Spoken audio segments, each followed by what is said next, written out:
In March of 2021, Otzdarva and True Talent had a debate over DBD discussing everything from balance to MMR to game overhauls and everything in between, so I thought it would be interesting and fun to watch this debate again 3 years later in 2024 and see how things have progressed with the game over time. How relevant are the topics, who makes good predictions about the future of DBD, and just the overall direction that the game ultimately went in. If you are interested in watching the original versions of the debate without me blabbing during it, feel free to check out the links to Otz and True's original uploads down in the description. I've also included timestamps to all of the debate topics if you want to jump to a certain part of it, or if you want to use it as a bookmark if you watch the video in portions, because it is very, very long. Alrighty, with that out of the way, let's get into it. Are we kicking it off officially then? Yeah, let's kick it off officially. All right, let me find my, my little body starter. Honestly, super excited to be here and chatting with you. Some people wanted us to meet in like some parking lot and just beat each other up. Right. And I don't know, I don't know how you feel about it, but I think us streamers, we see how transparent these things are and how people just want to fan the flames, and I like to think that we're above it. Yeah, like it's literally just two opinions on a game. So yeah, I don't really see the animosity and all this kind of stuff. They joke here, but it's kind of ridiculous how based in truth it is. Well, honestly, I think that out of the way, everything else is going to be a lot nicer, because if there was anything personal, that would be very sad and very ugly. I don't know why they would be. I don't even know you. But no, that doesn't matter, dude. Like, someone watches me for 5 minutes and someone watches you for 10 minutes and they already think that, they know everything about us. They understand, they want to white knight for me. They want to protect your honor as if you were some, helpless little damsel, and these ugly things happen. And I don't know if I can speak on your behalf, but we don't want that. No, I've definitely seen that. I think a lot of DVD community like drama, honestly. I think they like to push it. I don't think that's like an exclusive feature of DVD. I think that's like everywhere. But yeah, that's true. It is a lot of immaturity that shows up at times like this. Yeah. So what do you think about the idea of going from like the broader terms of like general balance in the game and then getting to the specifics? Does that seem like a good idea to you? Sure, man. As I said, I'm just jumping in, and whatever you talk about, we'll talk about. All right. So the current state of the game when it comes to balance. Is it tilted heavily towards the killer side? Is it definitely on the survivor side? Is it in between?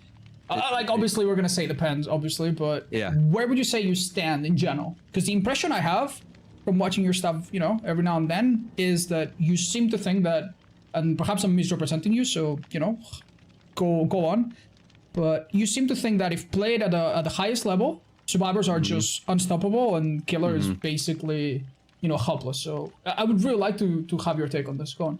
Yeah, pretty much. I mean, the tournaments show it. As long as, and it isn't just the tournaments, just looking at the variables, looking at how fast gen speed can be.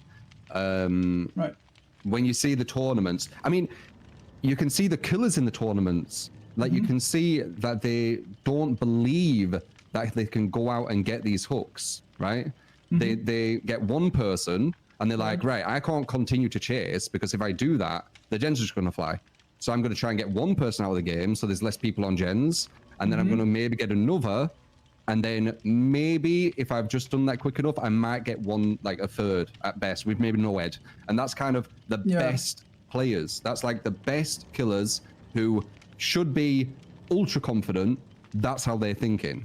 I understand his point here, but unfortunately you can't really use tournaments as evidence of game balance because they have entirely different sets of rules from the normal version of the game. So if you're thinking that way, they must feel that it must be in the survivor's favor, because if it wasn't, they'd just go out. They'd go out and go for all the chases, right? I think we're not painting the whole picture. Like, you haven't said anything wrong. There's definitely tournaments where a killer will wrap up one chase, get that person on the hook, and then realize, okay, I've lost basically 3 generators by now. I'm gonna have to do damage control, and I'm gonna have to camp this person to death. And even that doesn't work sometimes, because there's perks like Decisive, Camaraderie, which is popular in tournaments, Borrowed Time, and so on. They will hook trade though. So Yes. worst case scenario, they'll just get free hooks given to them. It's not interesting. But there are also tournaments that are entirely based around hooks, and in tournaments like this, hooks escape, gens completed, you do not have such an incentive to camp it out. Yeah, that's good. And how do you feel this translates to the actual numbers of the game at large outside of tournaments?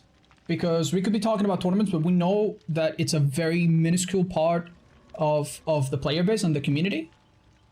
Always is though. Sorry?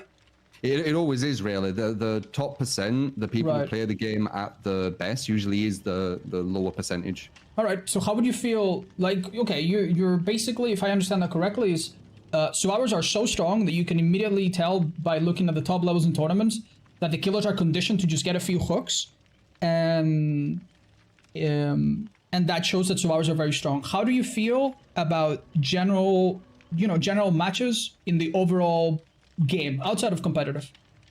Do you think it's the same?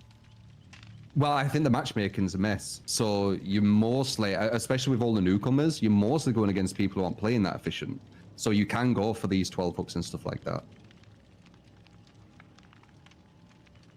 Right, but how do you explain then the disparity between this idea that survivors have it really easy and the killer has to basically try the hardest to get one kill, maybe secure two, with the fact that if we look at the statistics, killers, even like the lowest killers, get 2 kills per game, and some of them get more. Like Freddy, for example, has an average of like 66%, like across the game, not even like rank 1 or anything, where I think it can go higher.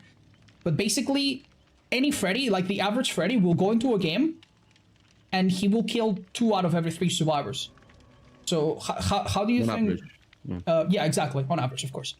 What do you think explains the difference between what you're saying and what happens in the game? Is it just because the survivors are bad, or what's going on? Well, because of averages, we all know when you are new to this game, the killer dominates, and there's more people who are new to the game. So just thinking about it logically, there's going to be more 4-mans at the lower end, and that's just going to push into the higher end. Even at rank 1, you still have very chill people because it's so easy to rank up. This is still true years later. The devs come out with statistics based on averages without really any information on how those stats are acquired, and then people draw conclusions from those stats. Even though behavior states in the post, please do not draw conclusions from these stats. Some are okay, but for the most part, I think the stats just serve to confuse people and give them the wrong idea. Okay. I still don't see the connection though. You're saying that when you're new to the game, the killer dominates. Well, yeah, like if you don't play this game very efficiently, the killer will dominate, yeah. But killers, like, if you look at the statistics of like Sorry? The statistics say Nurse is the worst killer. She has the least kills. But like, exactly then. Like, are we going to say that we, like, how do you want to go about this exactly? Are we going to balance the game around the general experience, or are we going to balance the game around the statistics? What do you think? Like, do you want to go for like the top percentage competitive tournament level players, or do you want to keep the balance in a way that on average the overall population of the game has something going for them? I think ideally you want to balance for the people who are playing the game well, but by doing that you don't want to hurt the people who are playing it badly.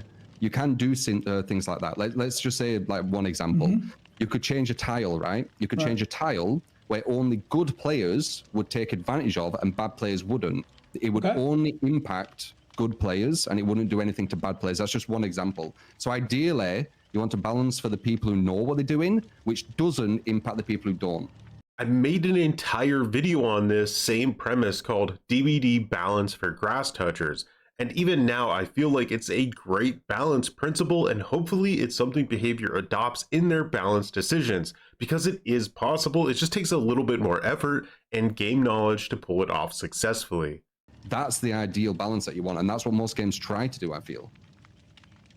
But I honestly feel like that is exactly kind of what this game does. There are so many buildings and so many structures in Dead by Daylight. What I know that a survivor with 5,000 hours can run me there 5 minutes. Can run me there 5 minutes if they want to. Yeah, and a baby survivor will go down in 10 seconds after like a quick mind game. So that's in a way, that's exactly what the game already has. And yet we're still complaining. No. Wouldn't you say so? No. You're saying what it doesn't have. You're saying that these loops have two massive differences. You're saying that a bad player will go down at it and a good player will keep at it for like 5 minutes or whatever. What I'm saying is you change it where the good player doesn't stay there for 5 minutes. They stay there for a good. You want it. Okay. This is kind of a bit of a tangent. This is going to tiles. This was just an example. But you want it where there's gameplay for both the killer and survivor at high level and low level. At low level, there'll always be gameplay for killer and survivor because they don't know what they're doing. But at high level, you're going to start losing that with gold pallets and things like that because there's no gameplay. There's no gameplay for the killer. But this is a bit of a tangent. It was just one example I'm saying where you want to balance for the higher level without impacting the lower level.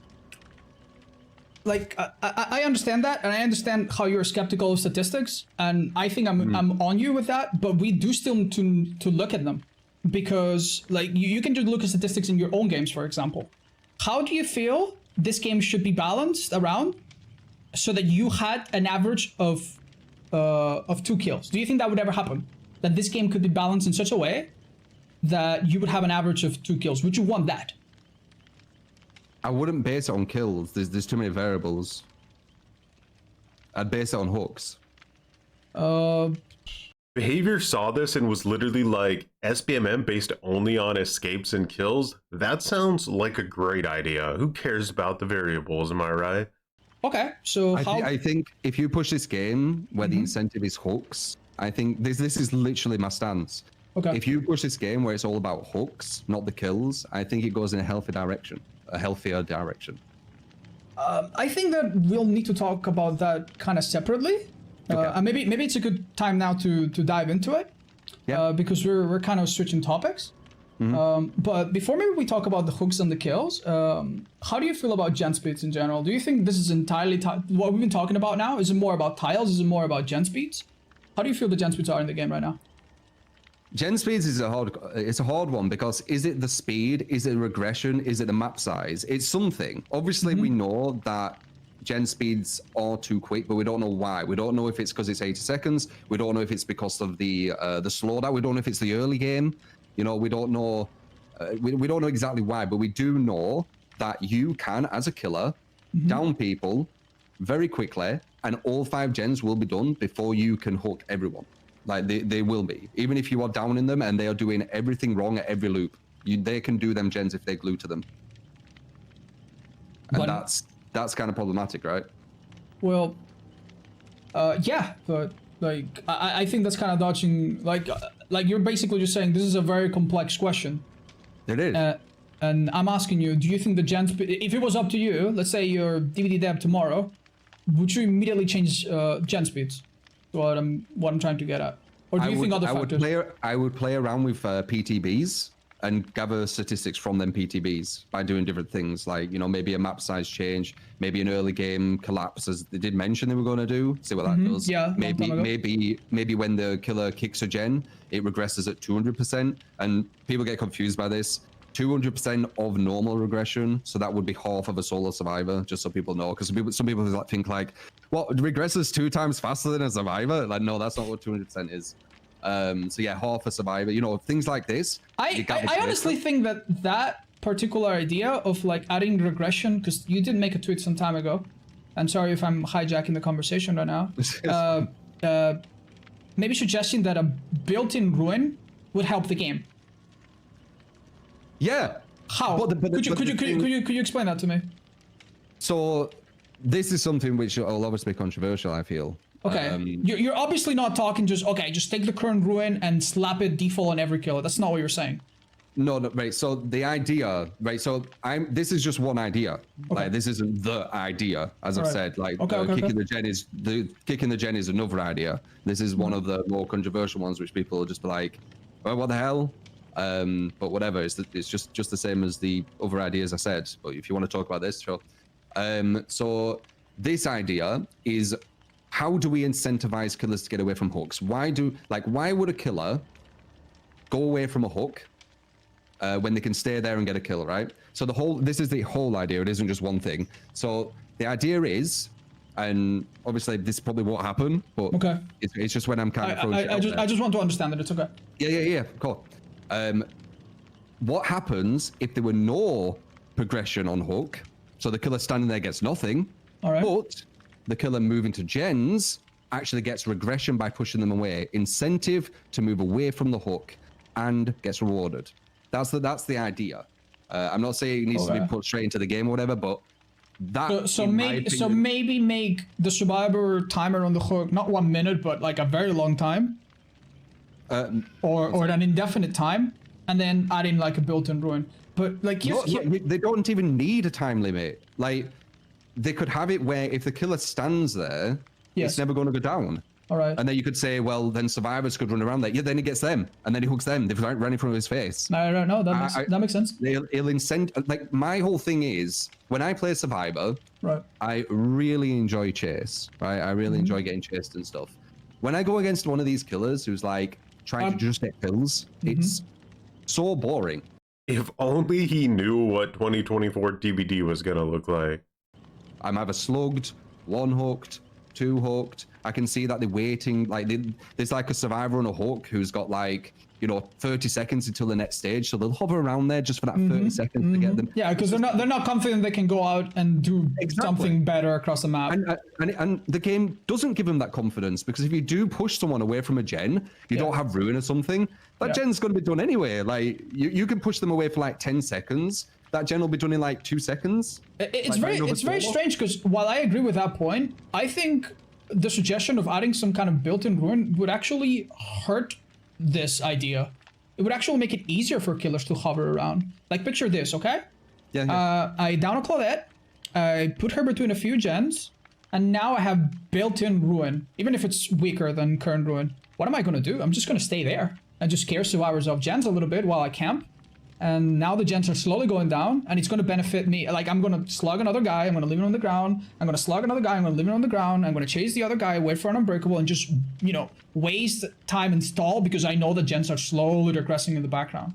In fact, in tournaments, the best time to, when survivors and killers are playing really, really hard for the win, the best times to camp people is when you have ruin up. Because someone comes for the rescue, you slap them away, now they have to heal, now someone else who was on a gen needs to come, and then they let go of a gen as well, so now you have every gen slowly regressing. So, like, while I agree that we should incentivize killers for, like, to get away from hooks, and that's a great idea, I think the idea of a built-in ruin would actually completely hurts this concept, because it's just literally rewarding you for stalling the survivors rather than actually sealing the deal.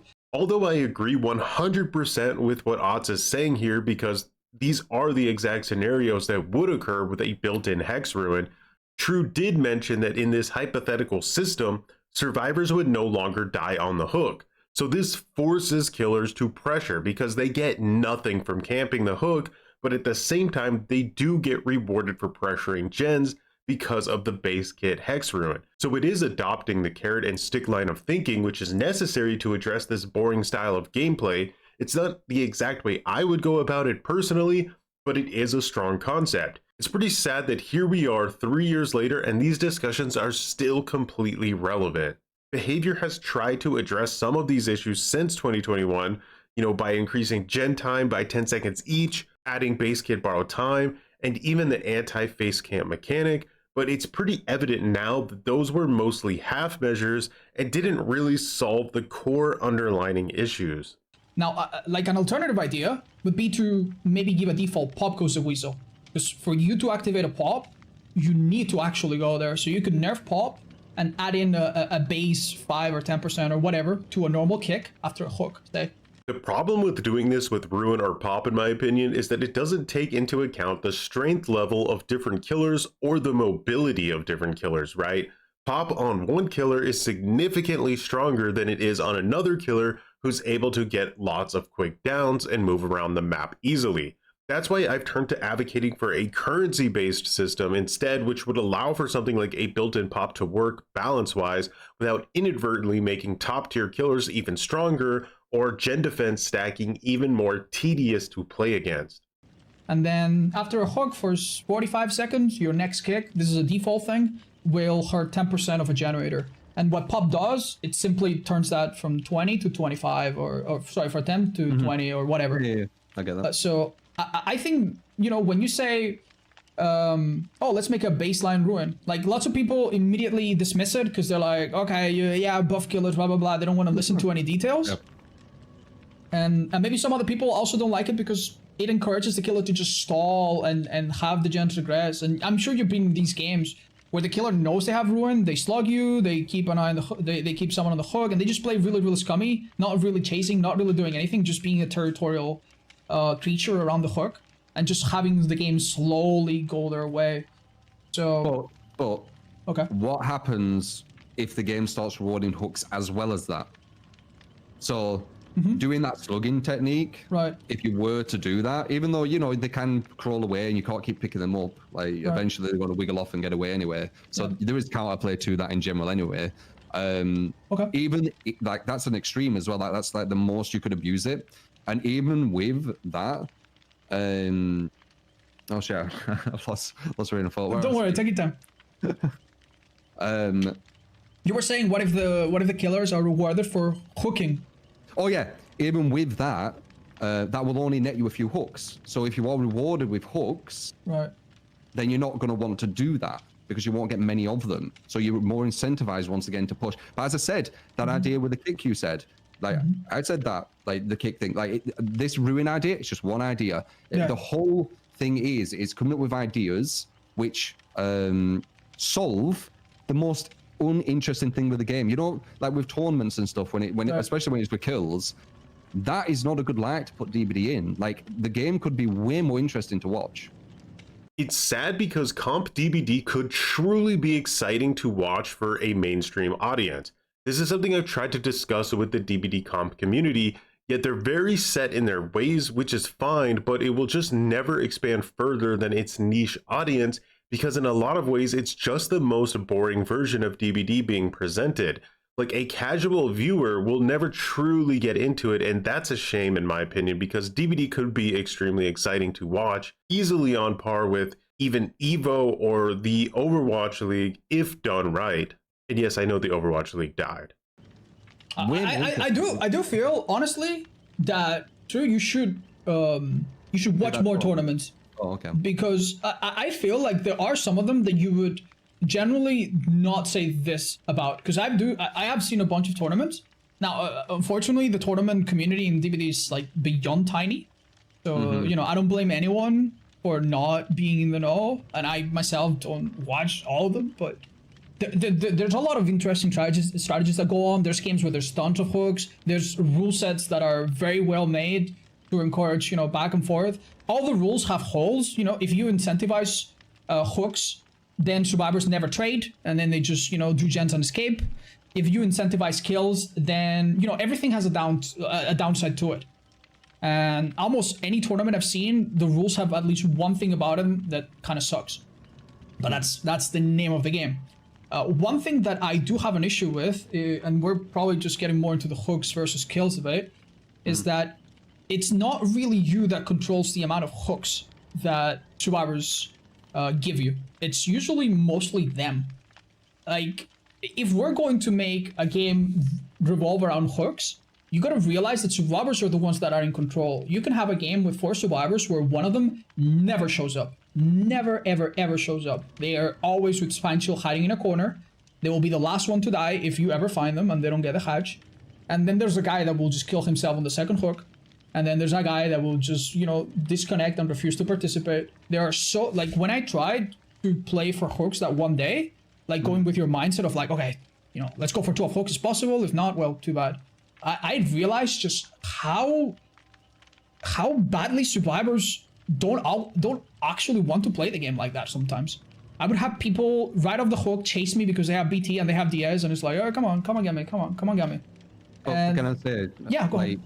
You talk about people hiding and all these things, but that's very inefficient. So if people are doing that, you go after everyone else. Well, yeah, but like, think about it. Think about it. Get a lot of hooks overall. For the game to be more balanced and more fun, and for your idea of like reward and hooks, the killer would need to be rewarded for hooking survivors, right? So we would shift from a meta of what do the survivors do now in general? Do gens as fast as possible, use second chance perks, any of them they have, to extend chase as much as possible, use second chance perks to trade at hooks, and then yeah, exactly, and then get the hell out. Yeah. If the killer had a speed boost for hooking all the survivors once, for example, then the new strategy would be to have one survivor never, ever, be found. And if the game was balanced around multiple hooks, what you would have, I'm not joking, you would have people with deliverance waiting for 59 seconds and then unhooking themselves. And people with camaraderie just hanging 94 seconds on the hook. Like, I feel like people would develop strategies to not give you that.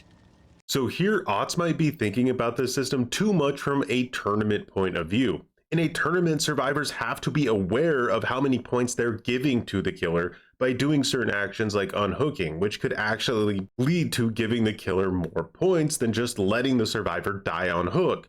For example, in a tournament, survivors almost never trade hooks in endgame because it's a net point loss for their team. Again, this is why tournaments have a very niche audience.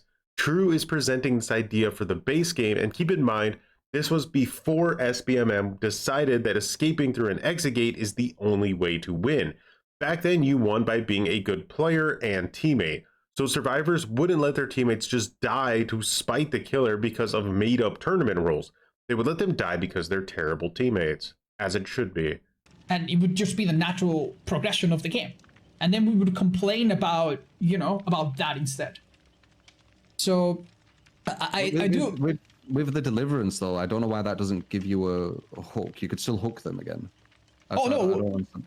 No, what I'm trying to say is that we would go from trying to stay alive at all costs and do gens as quickly as possible and prolong chases as much as possible. We would go from that to, okay, what does the killer get for hooking? What kind of reward does he get? How do we play around that and give him the least amount? Like you would have a Dwight that gets unhooked by a Claudette, and then the Dwight would not want you to hook the Claudette. Instead, he would take a hit with BT, he would take another hit for the Claudette, he would make you hit his DS.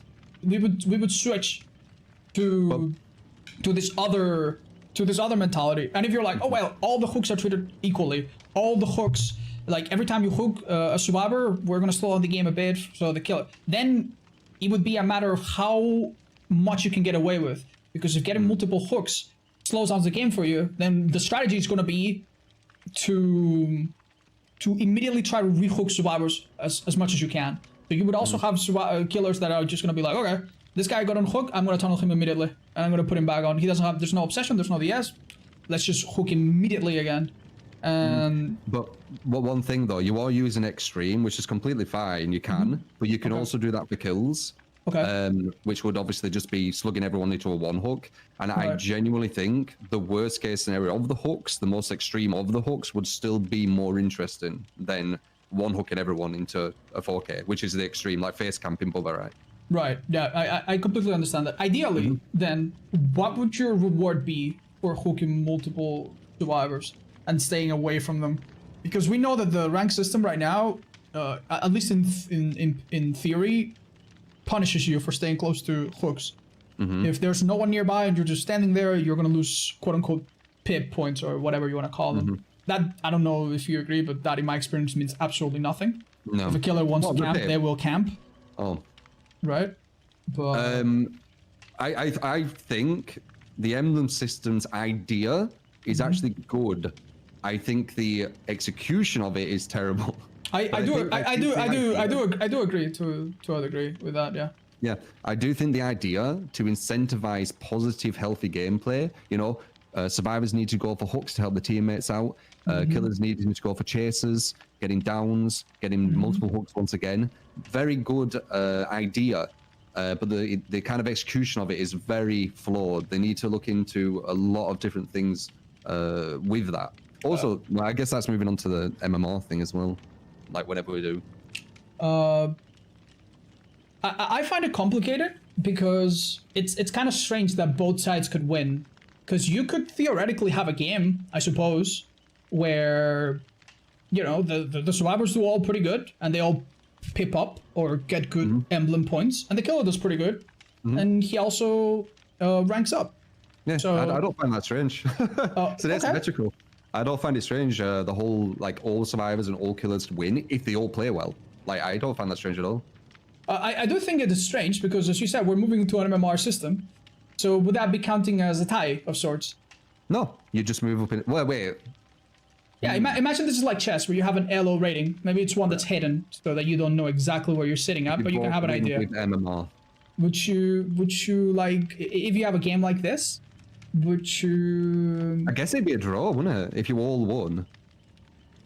It is weird. It's an asymmetrical, man. It's an asymmetrical. Like, it is also weird for the individual survivors.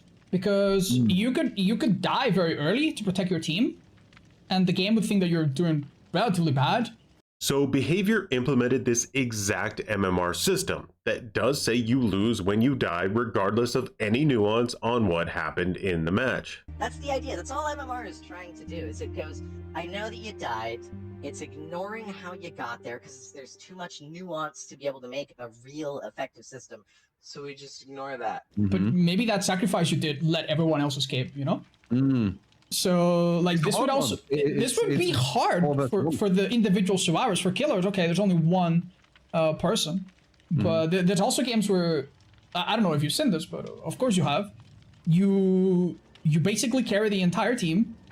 They do maybe fuck nothing, but because they do a totem here and there, they escape with way more points than you, and you are the only one dying, even though you probably single-handedly saved the entire team. How does the game deal with that? I wonder. You're on about a chase. Like say if someone did a really big chase and they just did gens. Yeah, it could be a chase, but it could be something else. Maybe you just did a really good save, or maybe you just did the gens when they were like you did something. The game. I guess you could do just like off the top of my head. I guess you could do something where, let's say, if you're on chase, you get kind of a percentage of what your team is doing. Right. And that could maybe balance it out. So even if you die in chase, you're going to get loads of chase points. Right. And you're going to get a percentage of what your team did. Like that's just literally off the top of my head, but that seems like it could be an alright direction.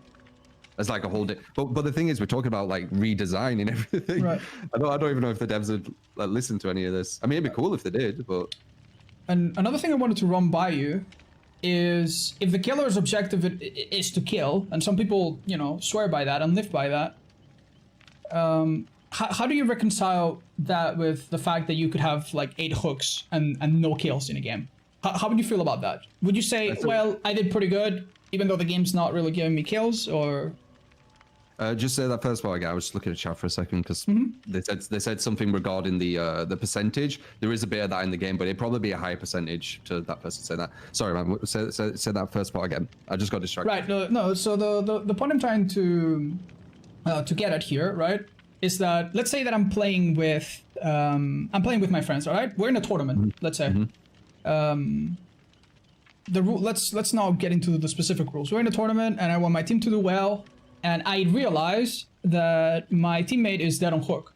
So I go and I take chase for him, and now you get me. Let's say you're playing killer, and you hook me, and then you hook me again, and then my other teammate realizes that I'm dead on hook, so they come, and now you hook them again, and then the other teammate comes. We have basically just juggled you into wasting your time, not getting anyone out of the game, and we are all going to escape eventually, even though you got 8 hooks. People do that. Right. Do that. Yeah. Wouldn't you say that this is a skill of the survivors as well? Of strategically sacrificing their hook states so that you do not finish someone off? Because this is something that really, when I played competitive and I practiced with my team and so on, one of the things that really blew me away was how willing they were to just go down. Like I would have a guy dead on hook, right? And I'd be like, okay, this guy's dead. And if I kill him, then the rest of the team can maybe eventually fall. And then suddenly, out of nowhere comes teammate that I've never hooked. and they are 100% willing to go down for him. So in a game like that, you could get 1 kill, you could get 9 hooks, but I would argue that these survivors actually played spectacularly well, and that maybe you did really well in chases because they allow you or not or whatever. Maybe you did really well in chases and did a lot of chases, but you didn't have the initiative and you didn't have the insight to be like, wait a minute, they're literally toying with me. They're letting me get multiple hooks here so that I don't finish what I should finish and go on to maybe win the game big time, right? You could obviously just ignore them though if you were going for kills. That's not so easy. That's the craziest part, because if you think about it, if you have a game that's already pretty tight, you know, where the gens are taken, you need that down for that pop, and you need that down for that hook, and you need someone killed, or else the game is getting out of your grasp. Yeah. You are chasing a guy that runs very, very tight. He's playing really well, and then a guy comes by and he gets in front of him. Like, you understand that if you hit that guy with your demo, for example, you go the 3-second cooldown, the guy gets a speed boost, the other guy gets to another jungle gym where he has 2 other pallets, and another window on another shag, blah, blah, blah, blah, blah. Do you think... And it's over. Like, those 30 seconds that it's going to take you now to finish that guy that you were going for in the first place, yeah, like, you've lost that game. Like, you could, like, if they play well enough, I would argue it's not so simple like, oh, just ignore them. No, if they play well enough, you're gonna be in trouble either way. This links to gen speed though, doesn't it? This links to the survivors can literally throw themselves at you. Yeah. So they can just do their objective because your objective takes so long.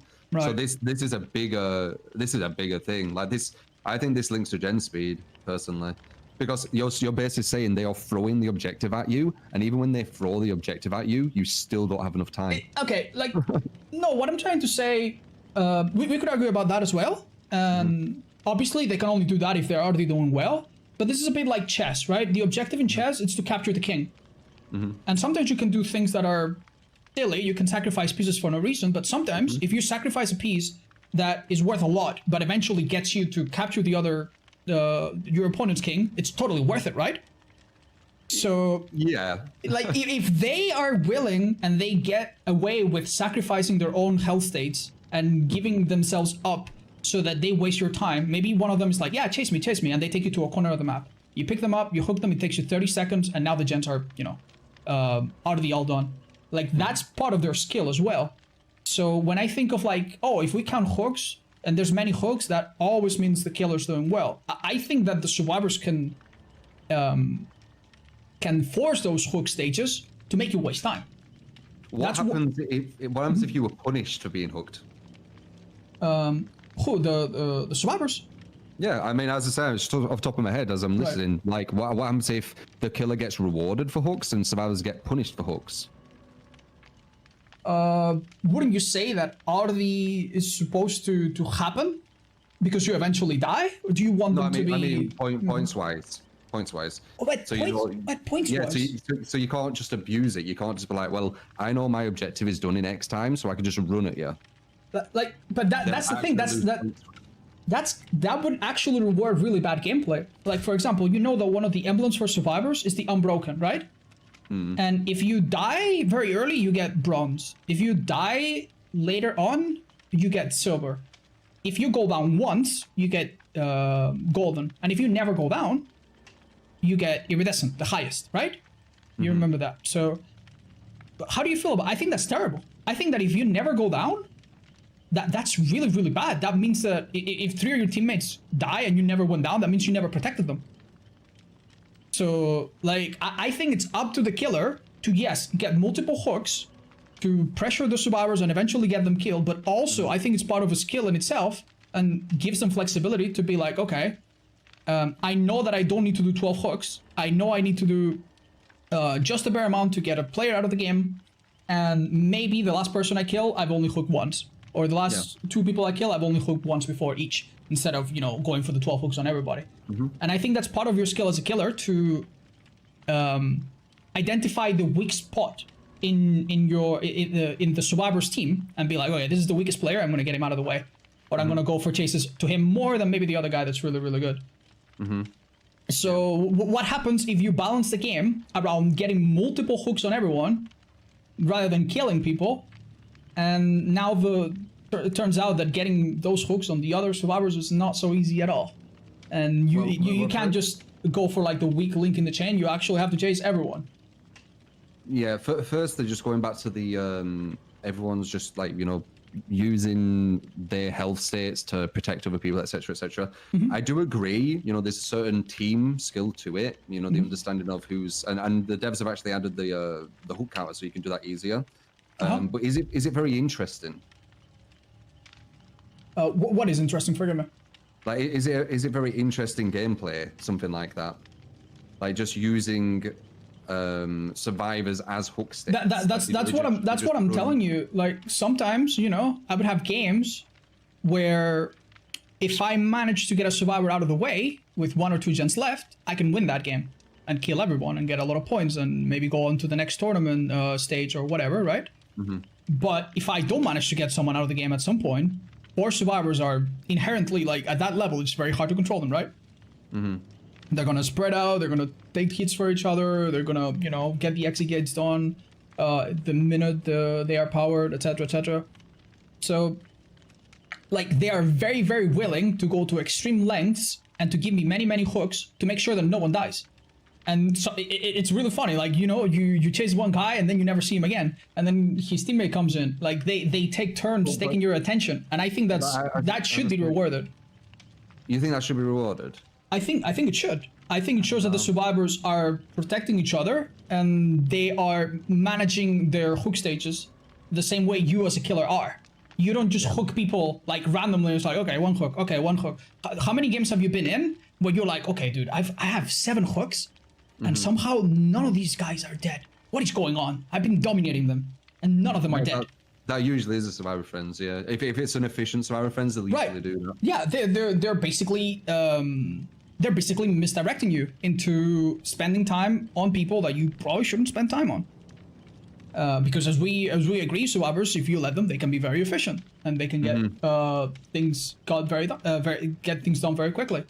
So here's where you are supposed to exert pressure on their weakest link, which is maybe the guy that you've already hooked twice, and then they'll have to come in and take a hit, and then gameplay occurs. And I think kills are okay for that. So what I've seen in DBD over the past 2 years is that it's no longer too viable, at least in solo queue, to try to stop a tunnel. In most cases, it's way more beneficial to just push gens. Now, the reasons for this are that with base gen repair time being increased, gen regression being arguably the strongest it's ever been, survivor heal times being nerfed, and the new killer design lethality being at the extreme. The mindset of the game for survivors has shifted to the counterplay to the killer is being efficient on gens or rushing gens because nothing else really matters. Taking a hit for a teammate usually wastes too much time in the bigger picture. I think that if in a tournament, you hook a guy, then you hook another, okay, they do gens a bit quicker than you like, now they do an exchange, and then you get a kill, and now you go for 2. If in a tournament, you have to do something like that. Obviously, tournaments are extreme examples, and then you end up with 2 kills. This whole thing is a massively extreme example, to be fair. Like, this is like the top of the top. They are taking hits, etc., etc. So yeah, like. But that's something that you see in every game. How many games do you win?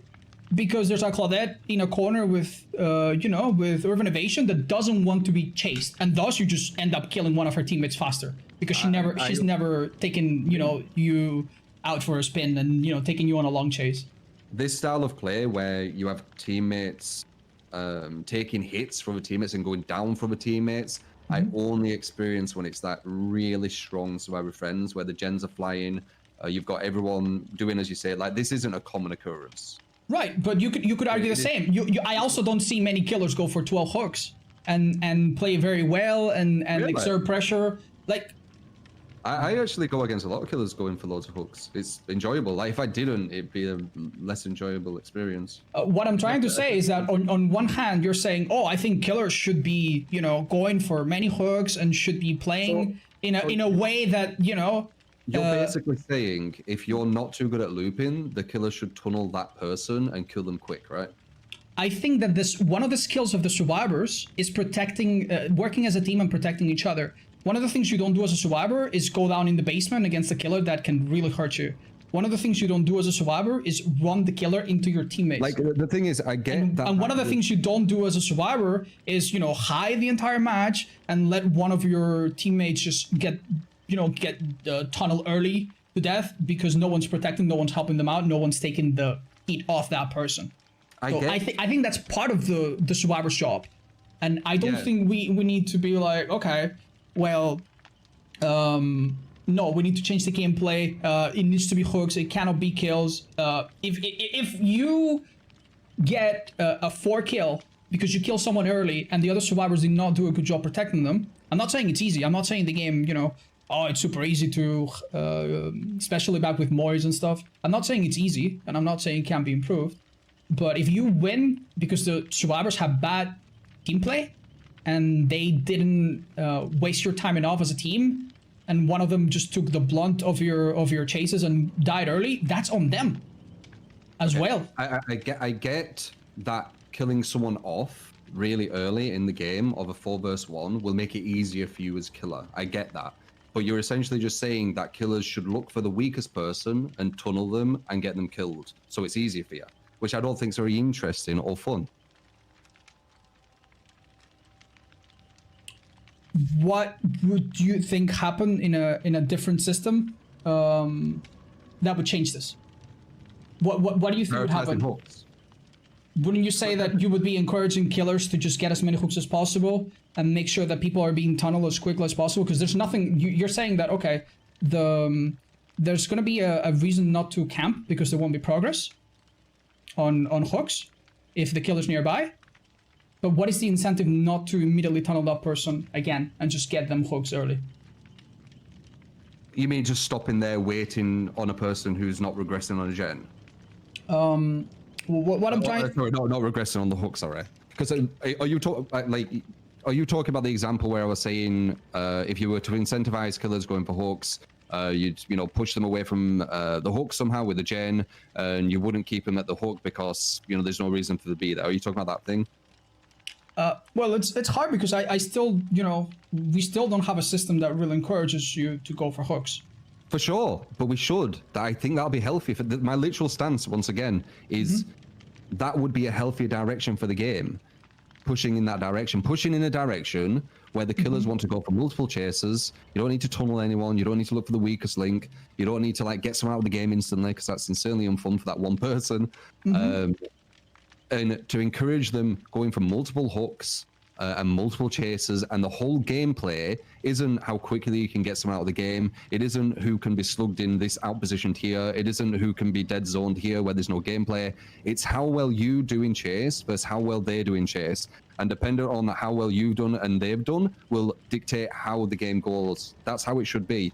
And it isn't that way, obviously, but that would be the healthiest direction for the game. Will it get to that direction? I don't know. So what I think Otz was trying to ask was, what is stopping the killer in this hypothetical hook-based system from hooking a weak player, leaving the area, and then immediately coming back the second they get unhooked to tunnel them for another easy hook? Because that would essentially be the same gameplay loop as going for kills, with the only difference being that instead of one hooking or slugging the last 3 players, the killer would instead basically want to farm their hook states in a pretty much miserable and unwinnable 1v3 scenario. So it's the same problem, but just drug out a bit more. The only way this specific hook-based system could function properly is with either extreme anti-tunnel mechanics being built into the game, or by going as far as making survivors share hook states and nobody dies until the 9th hook occurs, which I'm not so sure I'm a fan of. 12 hooks in order to win every match would probably get a bit repetitive. But that is the healthiest direction for the game, and it's the most interesting. If I'm a spectator, I don't know anything about this game, I come in, I see multiple killers going for multiple chases against multiple mines, doing multiple mine games and all this kind of stuff. That's interesting. If I go and see something where there's a guy who's staying near a hook, this person gets off the hook, he follows him, hits him down in a dead zone, puts him back on a hook, follows him again, puts him down at a dead zone, puts him back on the hook. 4 gens are done, walks, finds someone else, no-heads them, puts them on a hook, camps there. It's boring. I think what I'm having difficulty here is, first of all, I don't disagree. More chases, more, more fun, that's okay. Yeah. I think my point is that that's not the only way for the game to work. and there's other ways, and they're also valid. If you're playing Trapper and you want to spend a minute setting up traps because you think that that's going to help you snowball later, that's not very, you know, hook to hook, chase to chase. But it's still valid, and you can still do it, and you can still, if we're not, you're talking about getting like one position and just putting all traps there and just waiting for not necessarily, but this is something that different people and different killers will do. Sometimes you're not playing a build that's made to prolong the game forever. You just have an endgame build and you just want to use Bloodwarden to maybe get a couple kills at the end. Maybe you're playing Trapper and you want to set some traps at the start, and you don't have time to go for like 10 good chases. You're probably going to go... Well, yeah, but that's still okay. You're still going to get 4 kills if you play your cards right. And that's not any less valid, is what I'm getting at. If you want to go that playstyle, the survivors have, again, their own way to counter it. They're letting you set up, and they're doing many gens at the start. They'll knock out 2 or 3 gens just like that. But then if they don't play carefully for the rest of the game, they might find themselves in a very quick turn of events. And it's what makes the game kind of exciting, you know? This is not one of those like one of those sports where one team is winning by so many points, you know, that halfway through the match it's like, okay, I can stop watching, I know how it's gonna end. In this game, the survivors are never too far from making 1 or 2 mistakes that would immediately screw them over, right? For like almost every killer. And that threat, I think, is a good thing. It keeps things spicy, it keeps things interesting, it gives you hope for a second chance if you had a bad start of the game. And if we're gonna balance the game around having multiple chases, like I feel like Hunter's mains are gonna be happy, Nurse mains are gonna be happy, Light mains are gonna be happy, but like set up characters probably wouldn't. Like as you said, Trapper and Hag, they're more the campy, sluggy, stay at one area kind of characters. Right? Okay. So they would be weaker in this kind of. Would they? You don't need to just stay in one area with Trapper. I'm not even saying like I'm not even tying it to one area. I'm just tying it to like. I'm just trying to think like when I do go against a Trapper who's doing that, I do find that very boring strategy. I get it. I do get it. You know, free gen, loads of traps around the free gens. Pretty much every loop has a trap now. But that's kind of boring again, I think. I don't think that's as interesting as going around the map planting traps and thinking of like, oh, let's push them this way. I get that you find it boring and it's not your playstyle.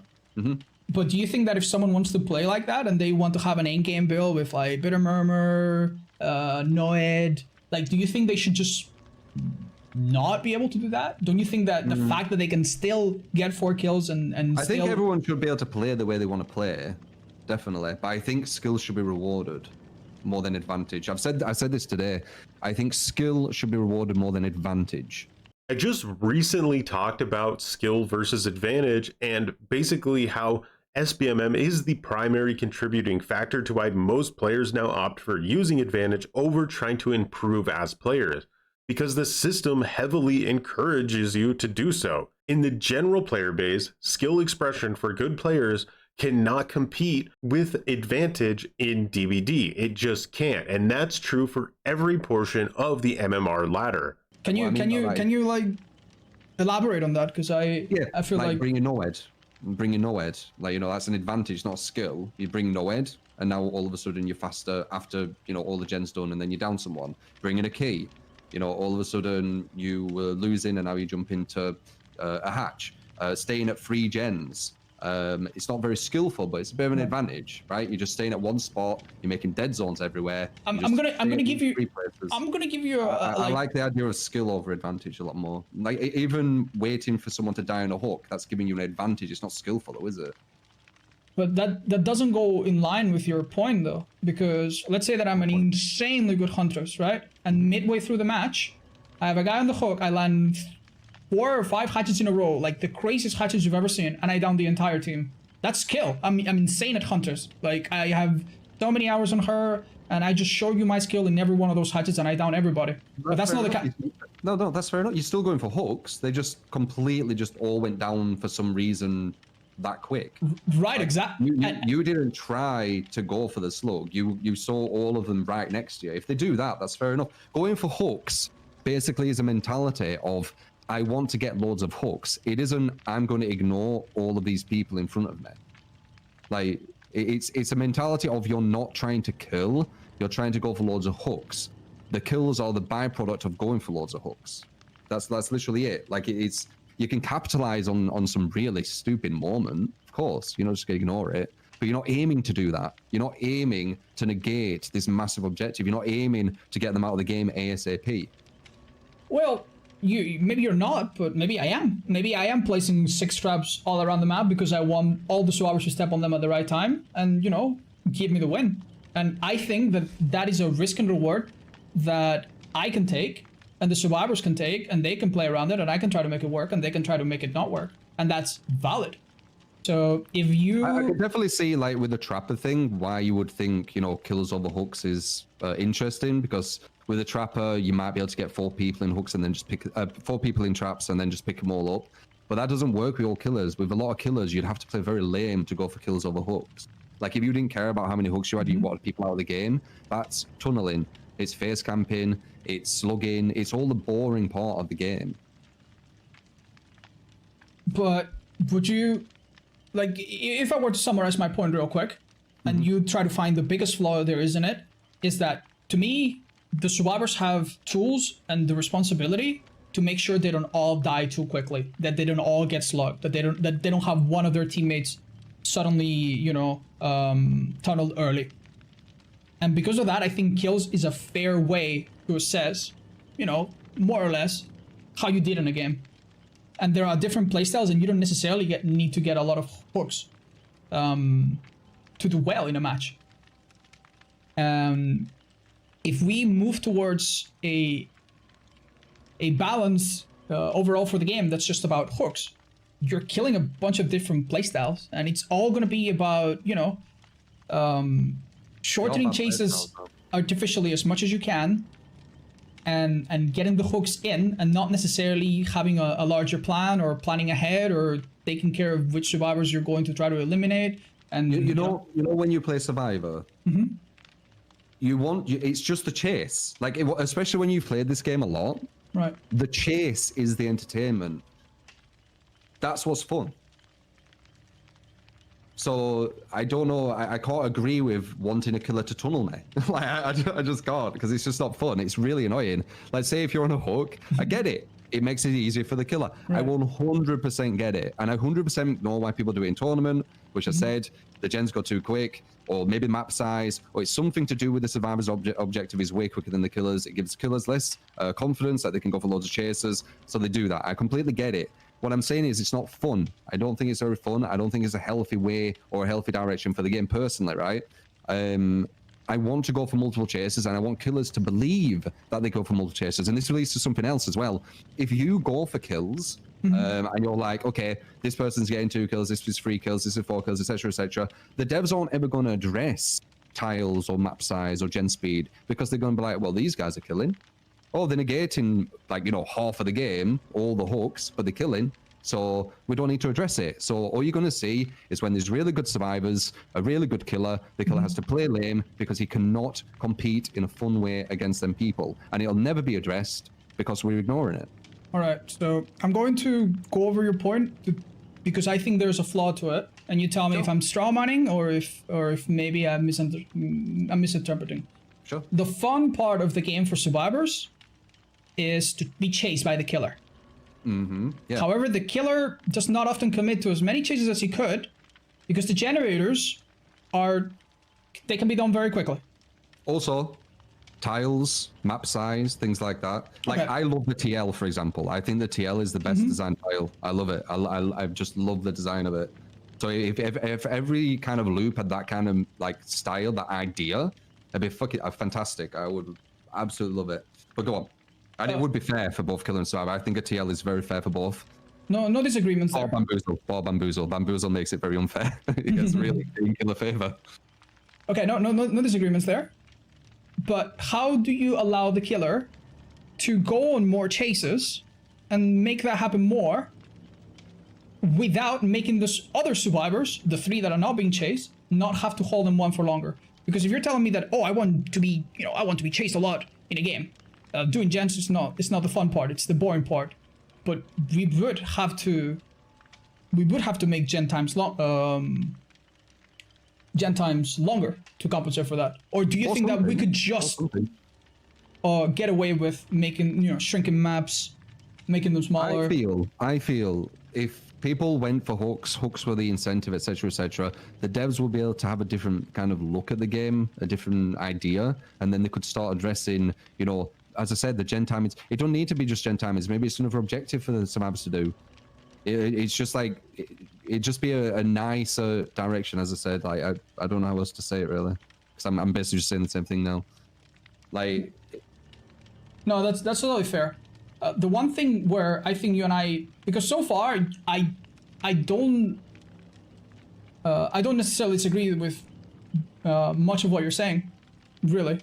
I do believe that hooks shouldn't be the end game goal. I think the survivors should have their own responsibility in preventing that. But I don't disagree with more chases being better than just someone face camping and non-interactive gameplay. Okay, my take with kills versus hooks is, why can't it be both? Why can't we reward killers who want to go for 12 hook chase based games while simultaneously still have kills as the win condition? The outcome is the same. The only thing that changes is how you got there. There's currently no base kit reason to go for multiple hooks in the game, and that's not good. The game should have a built-in pathway for choosing to go for 12 hooks. DBD does slightly reward going for multiple hooks through perks like Pain Res, Grim Embrace, and No Way Out, but those perks don't really discourage tunneling or account for killer-specific strength, which is the problematic aspect of them. I think the old barbecue and chili was probably the best incentive for getting multiple hooks the game ever had, and behavior removed it. So in my opinion, you can have the best of both worlds, hooks and kills, but it requires base game changes and diligently implemented rewards and deterrents. But the thing that I think we're not going to see eye to eye is how you feel about 4K streaks and kill challenges and what they do for the game. Because some time ago you made a tweet, and from what I've seen in your streams, like this is an opinion that you've expressed a few times. Yeah. You don't think they're healthy for the game. No. Could you tell me why?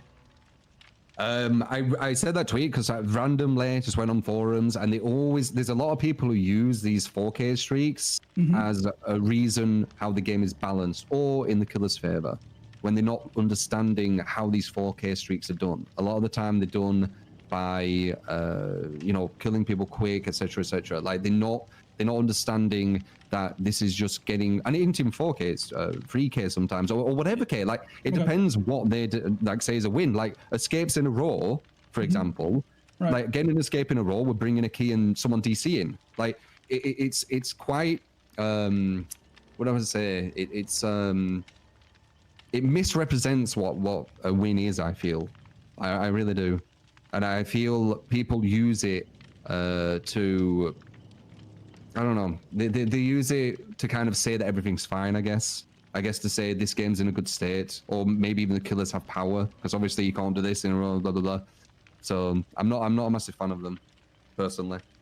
Do you think that's more fault of the creators that do these challenges because they don't acknowledge that there's something wrong with the game and they're doing that? Like, for example, they don't say, "Oh well, I got many escapes in a row because I honestly, or do you think it's the fault of the person that sees that and misunderstands it and tries to align that with their own points?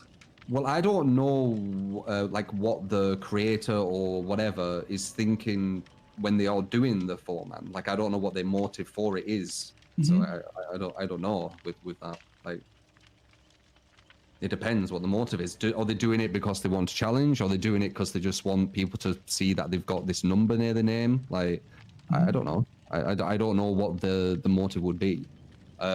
Regarding someone on a forum saying that, I mean, it's ignorance, isn't it? Like they don't have as much information on the game, so they use someone who has, and that someone is winning a lot. So I guess it's really hard to say who's at fault there.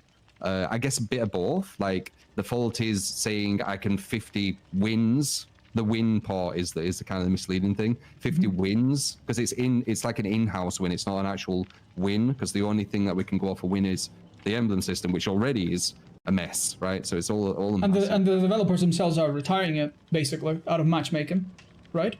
Yeah, the matchmaking. I don't know what the matchmaking thing is because it's all going to be hidden. I genuinely don't know. Yeah, no, we'll talk about that, I suppose. But yeah.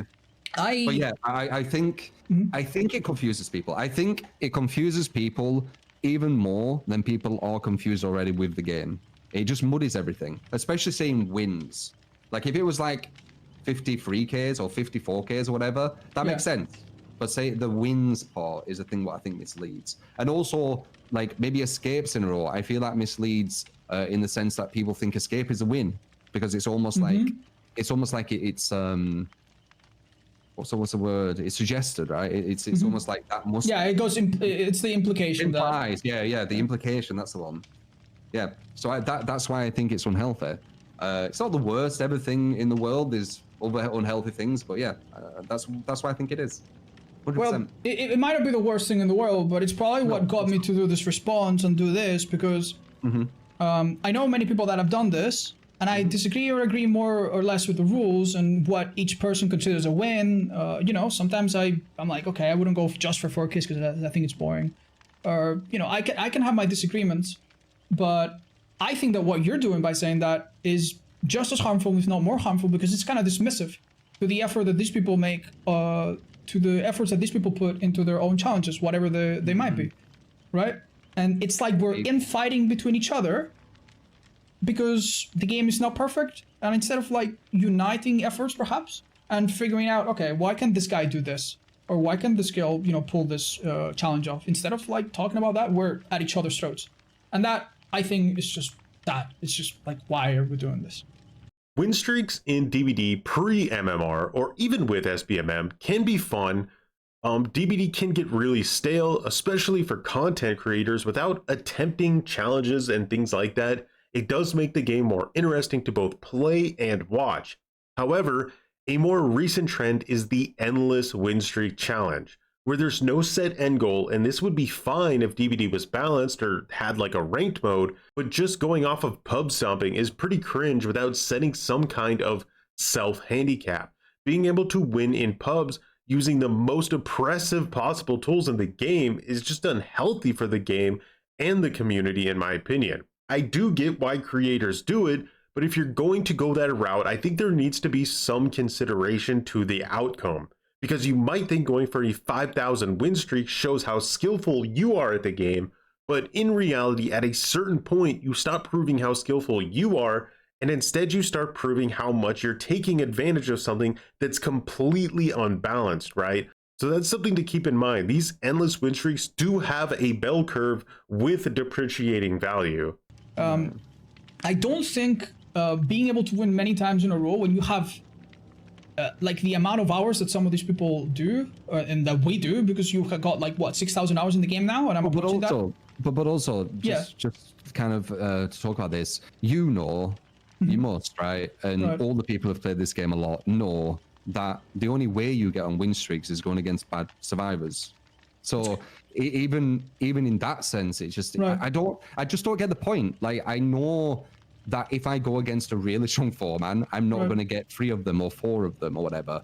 Like, you have to just get a streak of just not very good survivors. Like, you know that, right? Okay, yeah, sure. And that's why yeah, but that's why I sometimes play in tournament and I scrimmage against good survivors. And I'm very down to earth, understanding that, okay, if you're going to play in a tournament, you're going to be lucky if you tie. You're going to be very lucky if you win. And it wouldn't be crazy at all if you lost, like, most of your games. This is why my position, once again, is they're quite misleading. Because it's not misleading about the game's balance at all, though. Like, it has nothing to do with the game balance. The reason why we can do these, like, 50 streaks, so there's people who are like fucking 300. The reason people can do them is because the caliber of survivors they're going against isn't that high.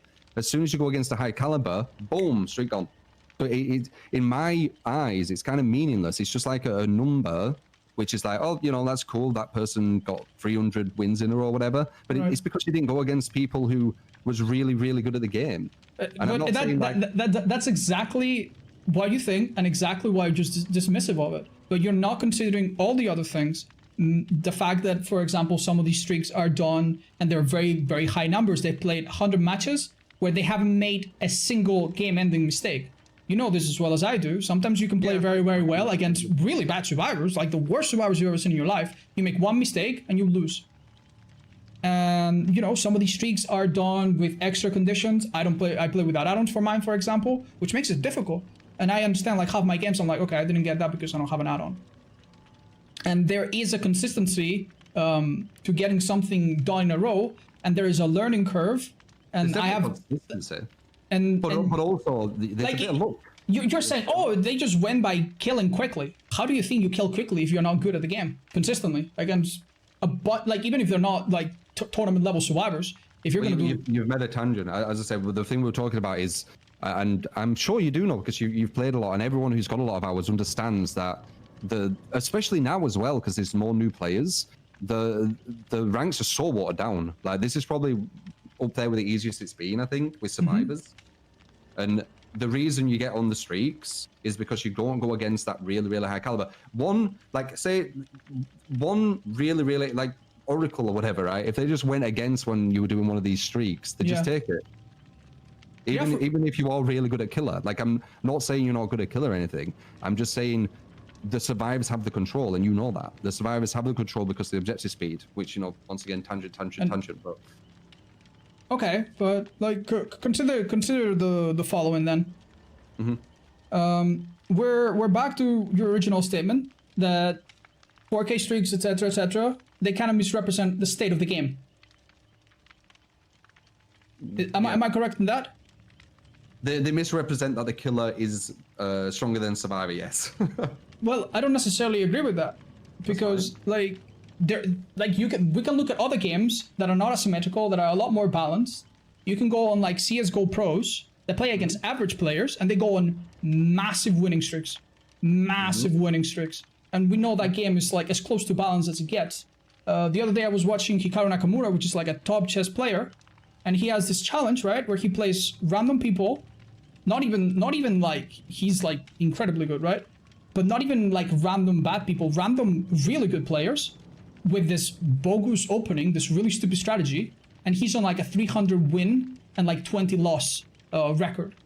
And why does he get that? Because he's incredibly good, and he has like many more hours than the average player he's playing against, and because he has a deep understanding, and because he's basically like the very, very top percentage. So when he plays against average or close to average players, he can go and do that. And that doesn't mean that chess is imbalanced, because, you know, it's the same pieces. It's generally a balanced game. Yeah. I wouldn't say that these streaks show an imbalance. Go on. I didn't really make too much sense. What I'm saying is in DBD is the reason, because it's so imbalanced, DBD. The reason why you can go for the big streaks is because the survivor's caliber, because it's so favorable for the survivor, as we can see when you do play at the higher level, the gens fly, etc., etc. What you were saying is you were just talking about people who are generally very good, like really, really good at a quite balanced game. And they can achieve similar things to what you can do in this game if you also have in a lot of hours. Dependent on the survivors you go against, yes. Well, but like, here's the thing: there's no only survivor. No. Okay, yeah, go on. Do you genuinely think that you could win 4-man any caliber team survivor? If I was going against survivors with my hours, with like the same hours as me, like 4 survivors, not necessarily even a survivor fans that had the same hours, I'd be lucky to have 5 wins in a row. Like, that would be That's very, what I mean. very hard. That's exactly what I'm on about there. You're agreeing with it. This is what I mean. Like, it's all about not getting them people. This is what I'm saying. All right, so what should I do? Should I name my streaks 50 wins in a row, but a win is 3K and Hajj, but also I have 6,000 hours in the game or close, and my average opponent only had 752. I calculated. How do I like make it easy? I'm not gonna say like how you title it. I do think it's within the same wins, but if I was doing like a 3K in a row or 4K in a row, I'd just call it that. I'd just say 3Ks in a row, 4Ks in a row. Okay, no, that I think that is a fair point that I could totally, you know, agree to disagree or concede the point. That's fine. Like, that is just like, we're talking like semantics basically. We don't disagree with the fact that if you play against really good players, obviously it's going to be harder. And now the question, I think this impossible, honestly. I wouldn't say impossible, because I see good survivors play against good killers, and I see good killers play against good survivors, and I don't see, oh my god, it's always one-sided. Survivors are always taking the win home. I don't see it that way. I don't see it that way, genuinely. Now, obviously, balance-wise, things have changed drastically since 2021. The game is way more balanced than it was 3 years ago. Still, even now, if you're the greatest killer who's ever played the game, you will still draw or lose to the best survivor team the majority of the time. That's been proven over and over again, so it's literally a fact. However, when we're talking about DBD, it's important that we don't overestimate the average skill level of players. Like True said earlier in the video, you can balance for the top players, which you should do, while simultaneously making balance choices that don't impact low-level play. For instance, creating unfair tiles or palettes that have zero counterplay. That's something high-level survivors are going to abuse, whereas low-level players, it makes no difference because they don't understand the tiles anyway. On the flip side, making gens take longer to complete is disastrous for low-level play, while only being a small nerf for high-level survivors. So in the grand scheme of things, if DBD was balanced as perfectly as possible, which it's currently not, I do believe in that ideal situation, it's okay for survivors to have a slight advantage because it's 4 players versus 1 player. Survivors are 3 times more likely to make a game-ending mistake, and I only say that because of the competitive route DBD has chosen. In any casual asymmetrical game, it's a completely different story. And many of the times where you think that is probably because, I don't know, you're maybe holding back. You're playing a weak killer against survivors bringing the absolute strongest things. With every killer. This is with every killer. Like, you can possibly do it with nurse, things like that. We're talking about every killer. Like, I mean, that's fair. Downtime with some of the killers. Like, you have so much downtime with some of the killers that, like, they could do 2 gens before you even start your first chase. And I think this segues nicely then into the MMR system. Would you be happy then if an MMR system comes around and now you're paired against people that have around your hours, which is going to be hard because it's going to be like 5 of them, right? But this is what I'm on about. Okay. Like, so this is what I'm scared about, and this is what kind of got me. Why are you scared about it? Shouldn't that be great? Well, let me say, this is what got me into kind of thinking this way and talking about these things and these tweets and stuff, because I'm thinking, if I'm going against people with the same knowledge, the same understanding of the game, it's literally just going to be face camping, slugging, one hooking, only going for dead zones, not going for any chasers. Like, it'll be a very uninteresting game for me. That's what I'm scared about, because I don't think skill is actually the skill of the chase. I think skill is gen efficiency and one hooking, which I don't see as skill. I see it as advantage, as I said. I don't know if I necessarily I agree that at the highest level it all just dumps down. It kind of does. Have you not seen like tournament? I don't know. True. Like, if I'm completely honest and you allow me to be blunt, I have a feeling that you've just seen some tournaments that just made you think of tournaments like that. Possibly. And you're set on that idea. There were one I saw a month ago or something like this. Okay. And their strategy as the survivors were to put the pallet down instantly and 3 other people just do gens. That was the strategy. Just put the pallet down instantly. Don't even like attempt to go for like another loop around it. Just put it down instantly. You just play it mega safe. Delay the first hook. And eventually, you know, he'll go down, but then they've lost 3 gens. Yeah. So it's already like, that's like, what is that? 6% of the objective pretty much done already. Yeah, I understand the point, but I feel like if we're gonna discuss it like this, like, we're already acknowledging that it's not so much about, like, in that situation, it doesn't matter where it's hooks, kills. I think it's most about, okay, this map is busted. Well, it does. Why? Because it matters, because the devs aren't addressing this because they're looking at kills. This is the point I'm talking about. If everyone just went for hooks, then the data the devs got would be clearer to what the game is. I think the devs' data, what they get, isn't very clear to what the game is. Again, like I said earlier, the data that the devs collect in general is pretty flawed. They don't give out specifics on how they obtain the data and even directly say, you know, don't draw any conclusions from this. But the data they release is designed to give people false conclusions. It's just that, in my opinion, it's tailored to make things look better than they are. It allows for basically anyone to look at the stats and use it to draw any conclusions they want that fits their personal narrative. For example, not counting matches that had DCs in them. Like, why are we not counting matches with DCs? Is it because the DC might be caused by a connection issue? Then why is it that solo queue players just happen to have connection issues 75% more often than Swift, right? The data feels like it's trying to bury certain aspects of the truth because it is quite literally burying certain aspects of the truth. And then what would happen with the hundreds and hundreds of games that happen all the time where survivors just give up on hook? Would that count as a 3 hook? What would happen in the games where survivors disconnect? What would happen in the games where survivors let someone reach stage 2 by not even going and bothering? What would happen if you kill yourself on hook? What do you mean by that? What would happen? What I'm saying is your argument here is that if we look at the statistics about hooks, that would probably paint a clearer picture about how good a game is and what we should balance towards. And then killing himself on the hook would show how many hooks they got. It'd be the same thing. Like say if they didn't kill themselves on hook and they played really well and you got 4 hooks, would be the same as you 4 hooking them, you get 4 hooks. Now one of them shows 0 kills and one of them shows 4 kills.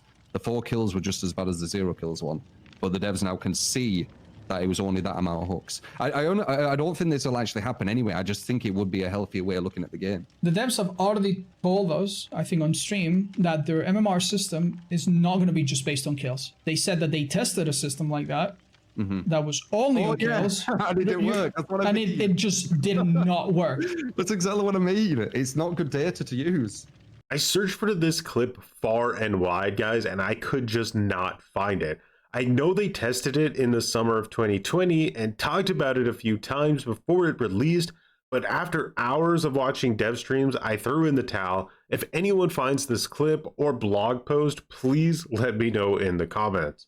So that I don't think surprises anyone. No. Because you can legit have a very good game and have 1 kill after hooking many people and having many chases. And you can also have like a horrible game and just hook 1 guy and camp him.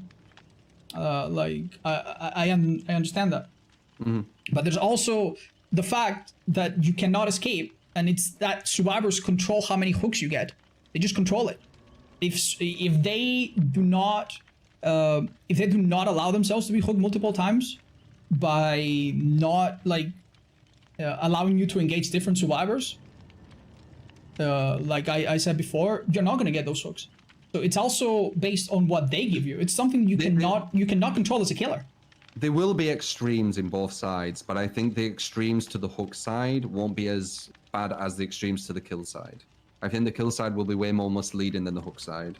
Like, there will be some kind of abuses they'll be able to do, but then you can work on them anyway. It still, my mind still hasn't changed that I think hooks are, like, going for hooks. The killer wanting to go for as many hooks as possible is healthy for the game. Like, my mind still hasn't really changed on that. And that's fine, you know, like we can agree to disagree on that. I have no problem agreeing to disagree on stuff. But I don't think my disagreement with you is that a killer going for multiple chases is bad. I think my disagreement with you is that it's not the only way a killer can win. I think that, you know, if you manage to down all 4 survivors because they misplayed it, that's as valid as a 12-hook game. And my disagreement also is that if you have that kind of playstyle, and you want to do 50 wins in a row like I do, or, you know, whatever other 4K challenge that some other people do, even if I don't personally like it or love it or I agree with all the rules, that's also a valid way to deal with the game. And that counting hooks is just not necessarily like the solution to this. It's not really counting hooks. It's incentivizing the killer to want more hooks. It doesn't matter if you get like 10 hooks, 9 hooks, 8 hooks. It matters about incentivizing the killer to want hooks over kills. That's always my position. That's literally it.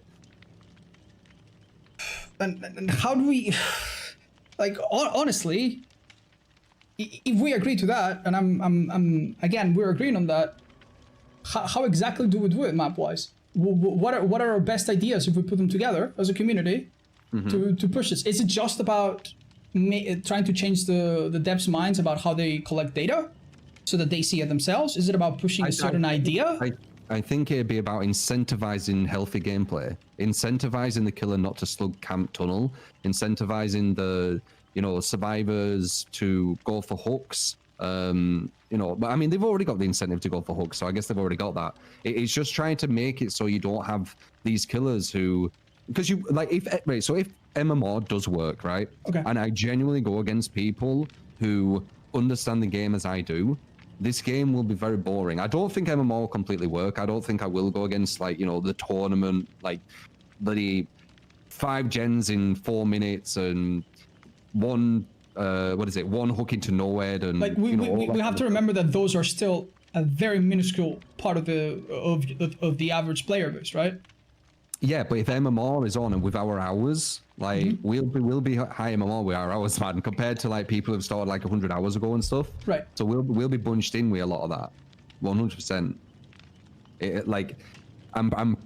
I don't think it'll be very fun, is what I'm saying. I don't think they'll get it right though. I don't think they will actually get an MMR where it judges, how good your skill is compared to how good someone else is. But you never know. You never know.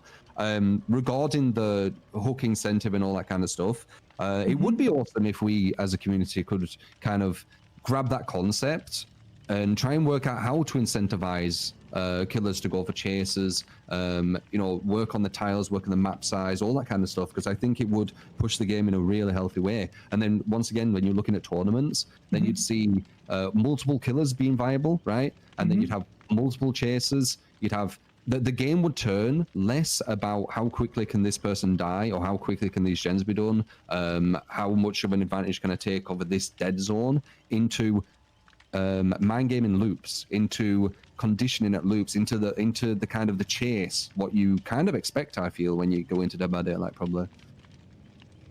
I still see a problem is that we're kind of wishing for two things at once that I think are hard to reconcile. On the one hand, we want the killer to have more time to just spend chasing survivors and less, thinking about micromanaging gens and getting someone out of the game, etc. We want more time. You're microing gens in the sense that you're pushing people off them, and you could still do hit and run things like that, but you're still gonna have to commit to a chase eventually, aren't you?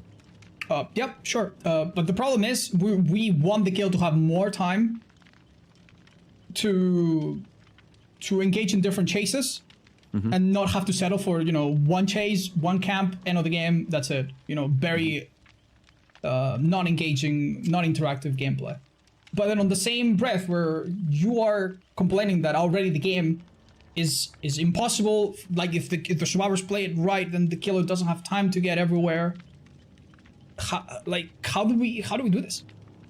But as a community, I bet we could. If the devs allowed us to have a lot of input and stuff, I think we could make this game into something amazing. So what ended up happening, from the way I see it, over the last 3 years since this debate, as a result of terribly unbalanced map design, since DBD released, and also SBMM incentivizing highly competitive gameplay, behavior started to increase the lethality of killer powers. Again, I have a video discussing this in further detail, but the point is that because behavior never truly figured out how to balance maps, it never allowed them to balance gen speed properly.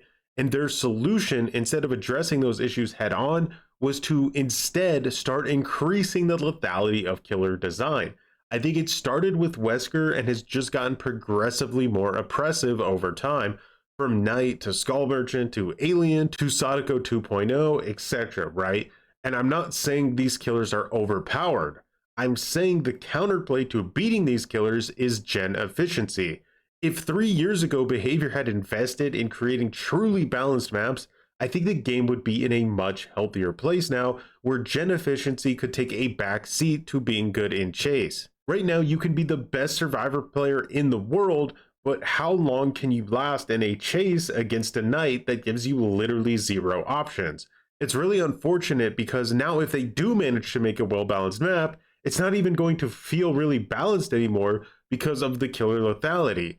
In a lazy attempt to work around the foundational issues, behavior ended up making a complete mess for themselves going forward. I really do. I think it's got the foundation of a really, really entertaining to watch and play a game. It already is, even with people like face camping and slugging, all this kind of stuff. I think it has potential to be really fun. Like, do you think it should be more of a post-game reward that incentivizes this, or more like gameplay-wise changes? One thing before I forget. I wonder why the devs stopped the early game collapse. Maybe that could have actually helped, you know?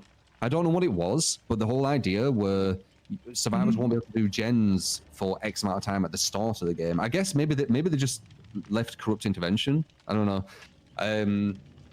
But yeah, like... Yeah, anyway, go on, what were you saying? It's just because I have a feeling that if it's a post-game reward, like, people are still gonna do whatever the hell they want. You know full well that there's people out there that will just face camp you for 5 gens because they can, and they know they're gonna get an entity displeased, but they're gonna do it anyway. Well, you can't stop that. There's no chance you can stop. That's just people's minds. You won't be able to stop that. There'll always be people like that in games. That's something how would you stop it? I have no ideas for that, because that's just people's minds. Like, they don't care that the game's saying don't do this. They just want to make someone's experience unpleasant. I think the conclusion is that I don't see a emblem system that should work. Like, it would be great if they would work it, but I don't see that changing the way people play. Again, you need the carrot and the stick, right? If the goal is to stop tunneling, anti-tunnel perks, base kit BT, and anti-face camp are good punishments to mitigate tunneling and make it less efficient, but you also have to truly reward the killer for spreading out hooks. With Pain Res, I can proxy camp, pressure gens with Deadman Switch and Grim Embrace, and still hard tunnel one survivor. After that survivor is dead, I still have 3 tokens of Pain Res, Grim Embrace can still activate, DMS can still activate, so it's not easy to implement healthy rewards, but it's definitely possible with a little bit of creativity. I think. And it would need to be gameplay related, and maybe not necessarily a perk like border time or decisive. I think maybe we should be looking at pushing natural, like common mechanics like end game collabs or the suggested early game start or whatever, rather than make it perks, and that maybe would help the game more. Is that 100%. Is that where your efforts would go? Yeah, I think a lot of perks are plaster fixes, aren't they? I'm not the only ones who said this. There's a lot of people who say that, where the devs add perks as plaster fixes to the gameplay, like corrupt intervention. You know, that you know, I understand their frustration. Like, early game collapse. Yeah, because they said in a dev stream once, and I honestly feel for them. They're right. It's like, if they make perks that are good, then people complain that they're making crutch perks, and if they make perks for side objectives that are not necessarily like perks that condition the entire game, then they're making useless perks. So I understand the struggle. You know what I found kind of funny regarding Ruin and Dying. Yeah. So we always have the discussion: how do we get the killer incentivized away from the hook? How do we give more objectives to the survivors instead of gens?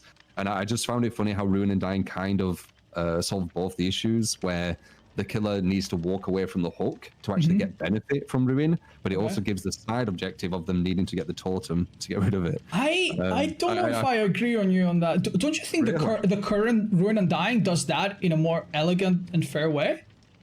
No, that's what I'm saying. I'm saying, like, Ruin and Dying is literally what people were asking for. And what I found really funny is in my chat, after Undying got nerfed, someone said, so-and-so has thought of an idea to give survivors another objective, and I just thought, that's literally what Ruin and Dying were, and they said no to it. So I don't know if they're going to allow. But I think that was a terrible objective, though.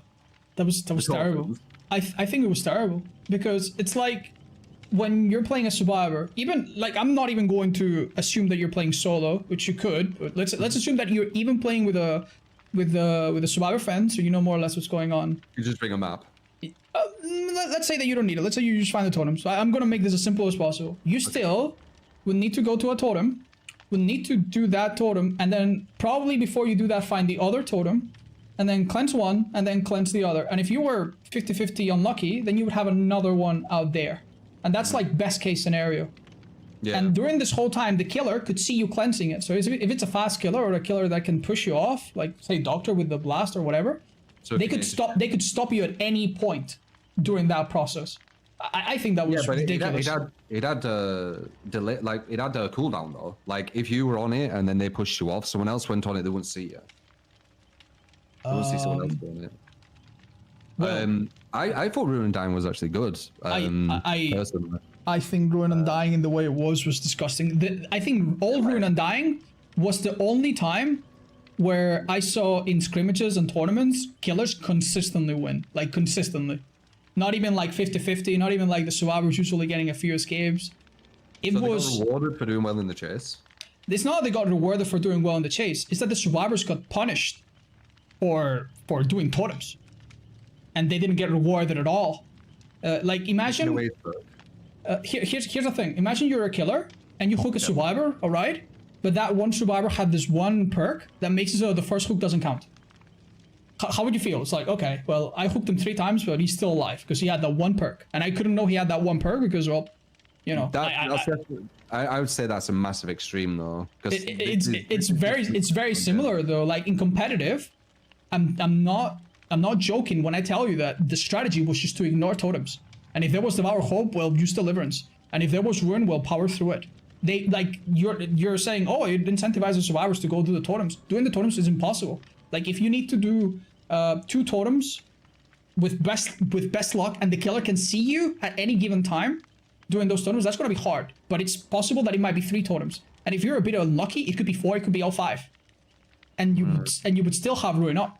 But we say that gen speeds are so quick, and now you're saying an objective which takes them away from that is bad.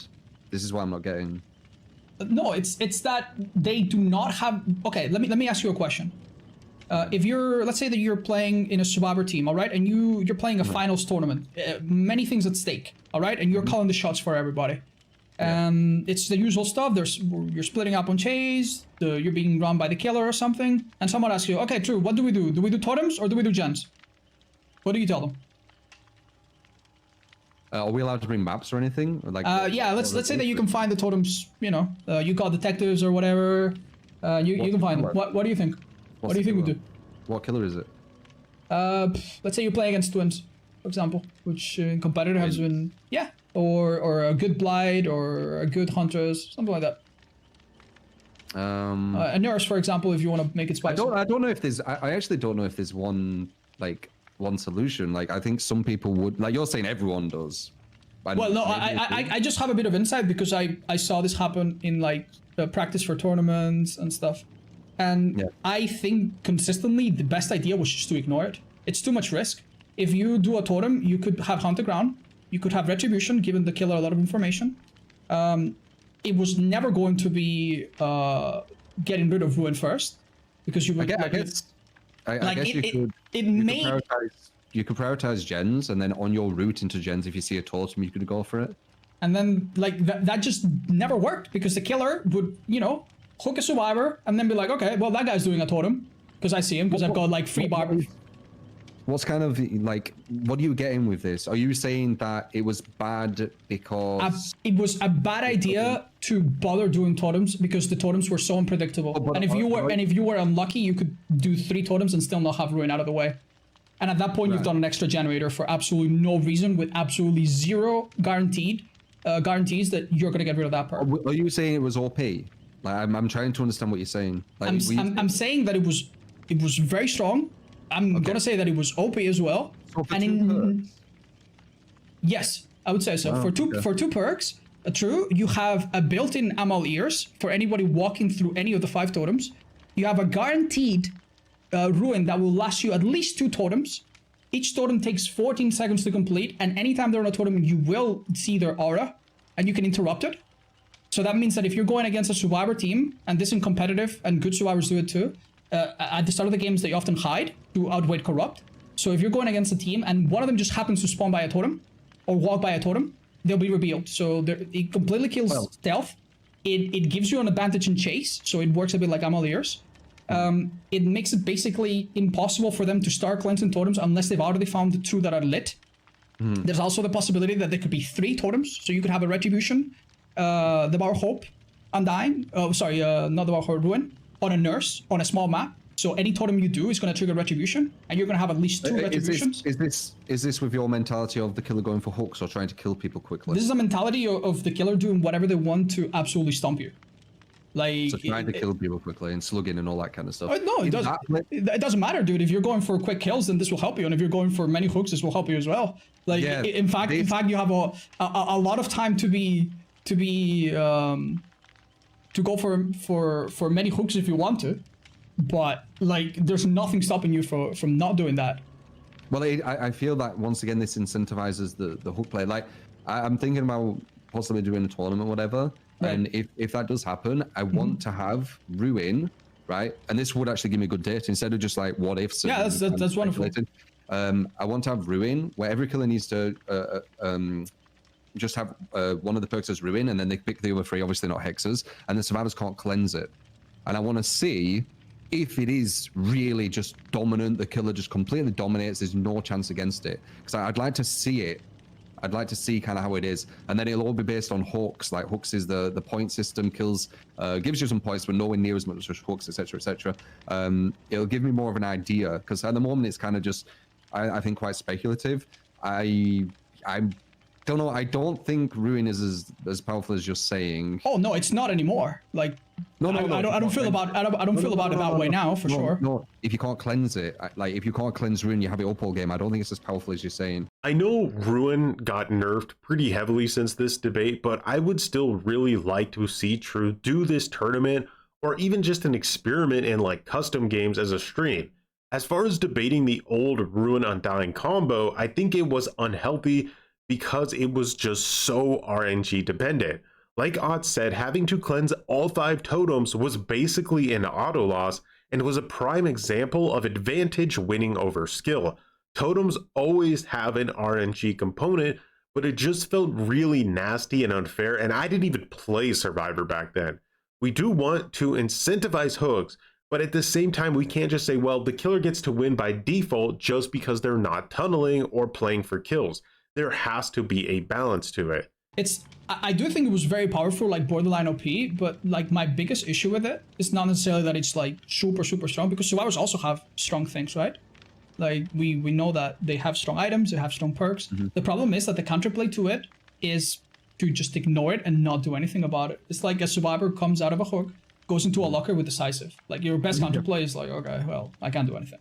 Depends. Like, sometimes you take it this early. Right, but like, you understand, right? Like, let's say, like, it's like, okay, like the best counterplay of this perk is, you know, getting absolutely destroyed by it and powering through it. There's nothing I can do around it, and it's a hex perk. You're supposed to be able to play around it.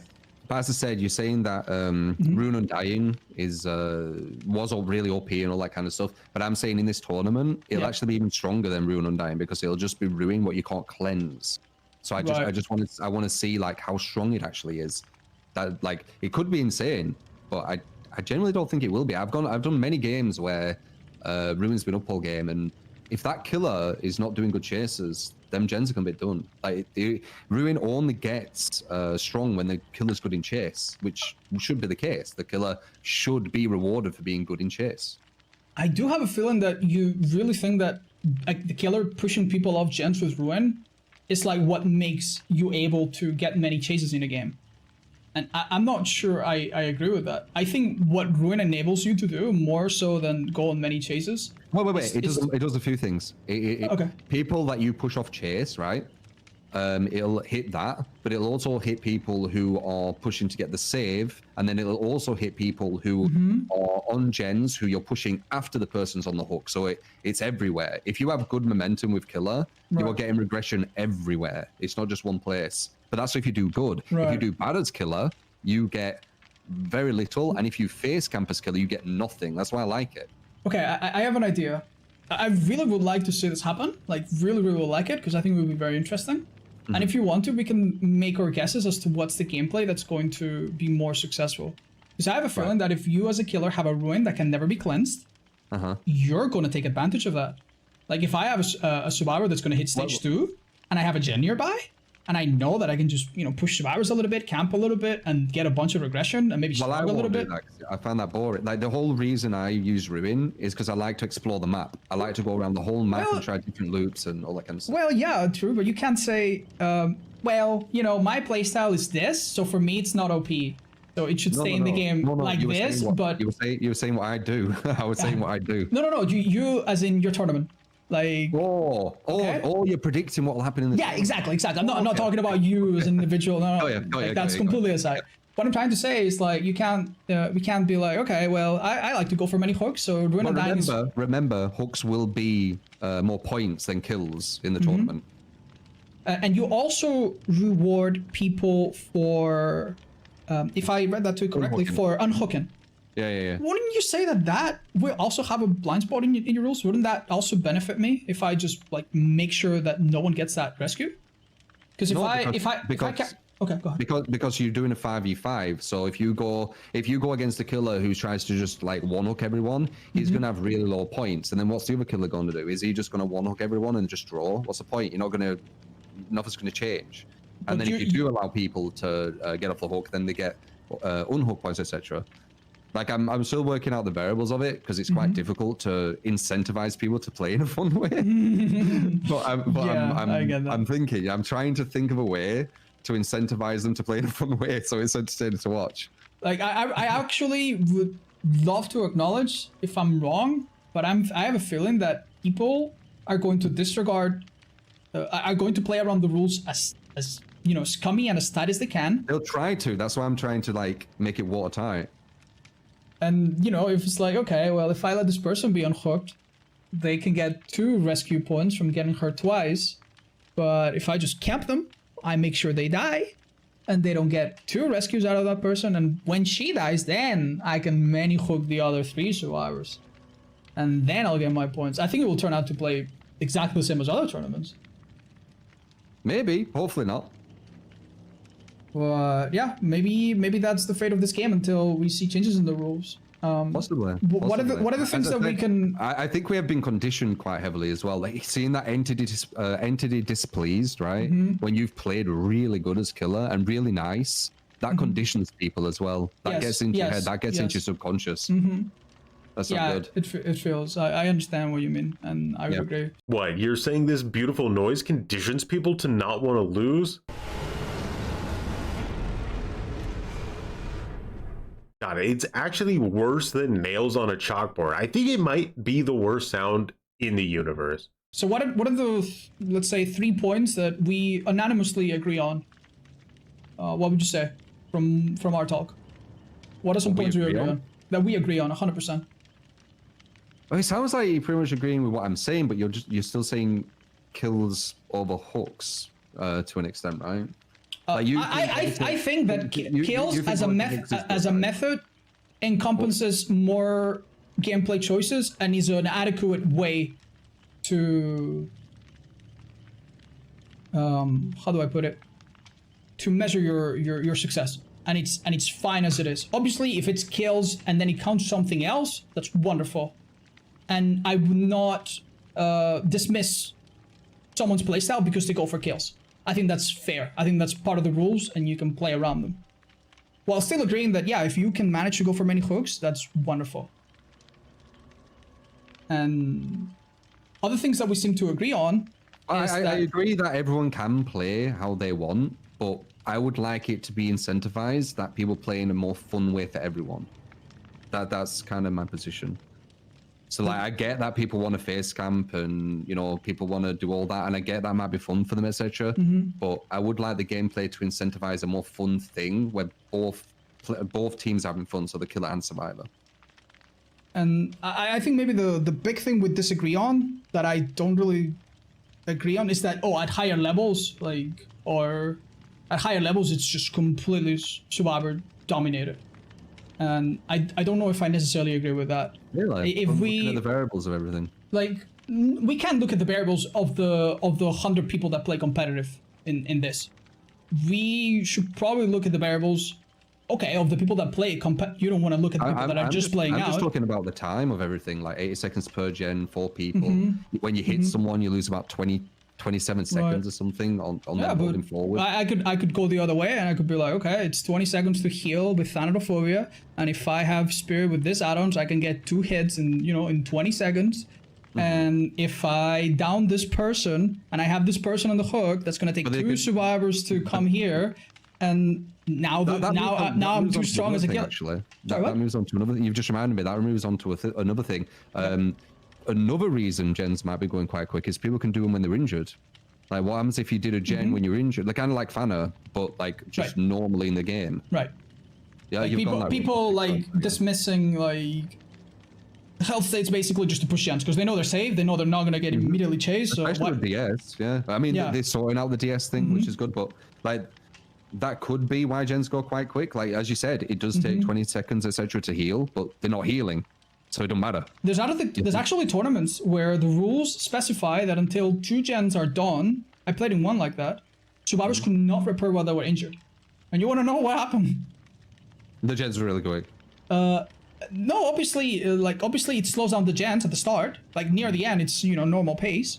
But at the start, the gens are pretty slow because if you're playing a killer that can damage a few survivors, they need to do their self-carrying or they need to do their medkitting. It's a bit of an incentive. As I said, like that might not be a bad idea. There were another. I've had lots of ideas of this game because I see potential in it, man, and I want it to do really well. I think it could be way bigger than it is. But there is, slowly growing, which is awesome. Yeah. There were another idea where when you hook a survivor for the first time, they get an action debuff. So that once again incentivizes going for more than just tunneling one person. Just another little idea I've had. When you hook someone, like you would, wouldn't you? If you were hooked on this massive hook, you probably won't be able to just be at full capacity, would you? So okay. So if you hook someone, there's like some kind of action debuff. That's just like another idea I've had. All right, like those ideas I think are good, and as you said, they could dish out a PTB with these things and test them out, and if they don't work, they don't work, and that's fine. How about some other core mechanics of the game, like survivors being slower when they're together on gens? Do you think there's anything right now in the game, like something that you could just turn off or maybe move up or down that would just help a lot? Like healing being quicker, healing being slower. Like what would you encourage or what would you change? Oof.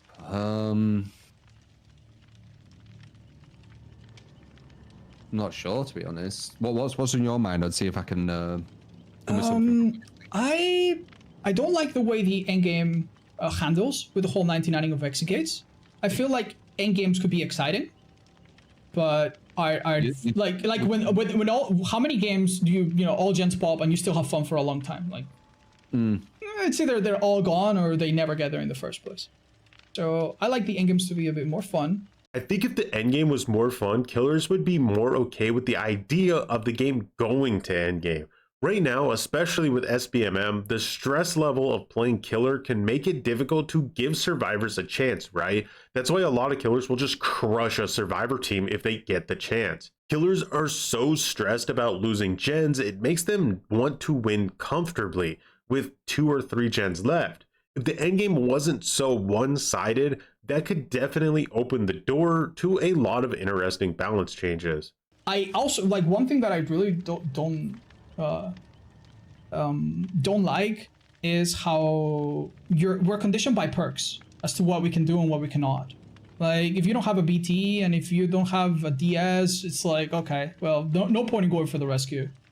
There's very few baseline things to protect survivors and to encourage them to be altruistic, I feel.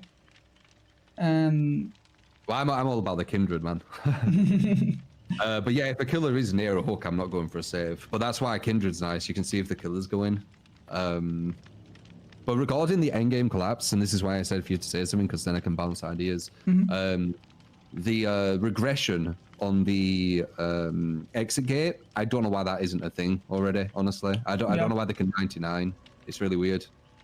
How do you feel about normal kicking regression also? Well, I said that before. I think it should be faster. I think that is 100% something they should test in a PTB. Put normal regression to, as I said, 200% of, well, I guess, what would I say, half of the survivors. 200% of normal regression. But then it makes sense if it's obviously regression. So. Right, so a full gen would take like 160 to go down, etc. It'd be like ruin, but this time you have to kick it. So it makes sense, you know, it just links with it. Okay, so like putting all this together, all these ideas, what do you think is keeping the devs from doing this? Because we can tomorrow, you know, write a little petition or bother the devs with a bunch of emails or start threads on forums. You'd have to talk, honestly, we'd have to talk to the devs because I don't know where their minds are with what they're balancing for. Are they balancing for newcomers? Are they balancing for, you know, intermediate? Are they balancing for the hardcore? Like I don't know where their heads are.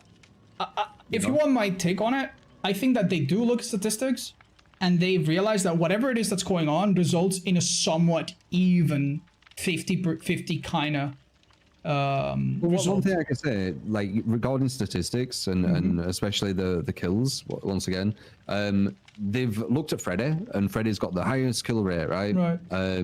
So they're thinking of nerfing or whatever, right? That's a possibility. But on the same thing, Nurse is there with the lowest kills. Right. So are they just pick and choosing what statistics? Because if they're not, then Nurse needs a buff, right?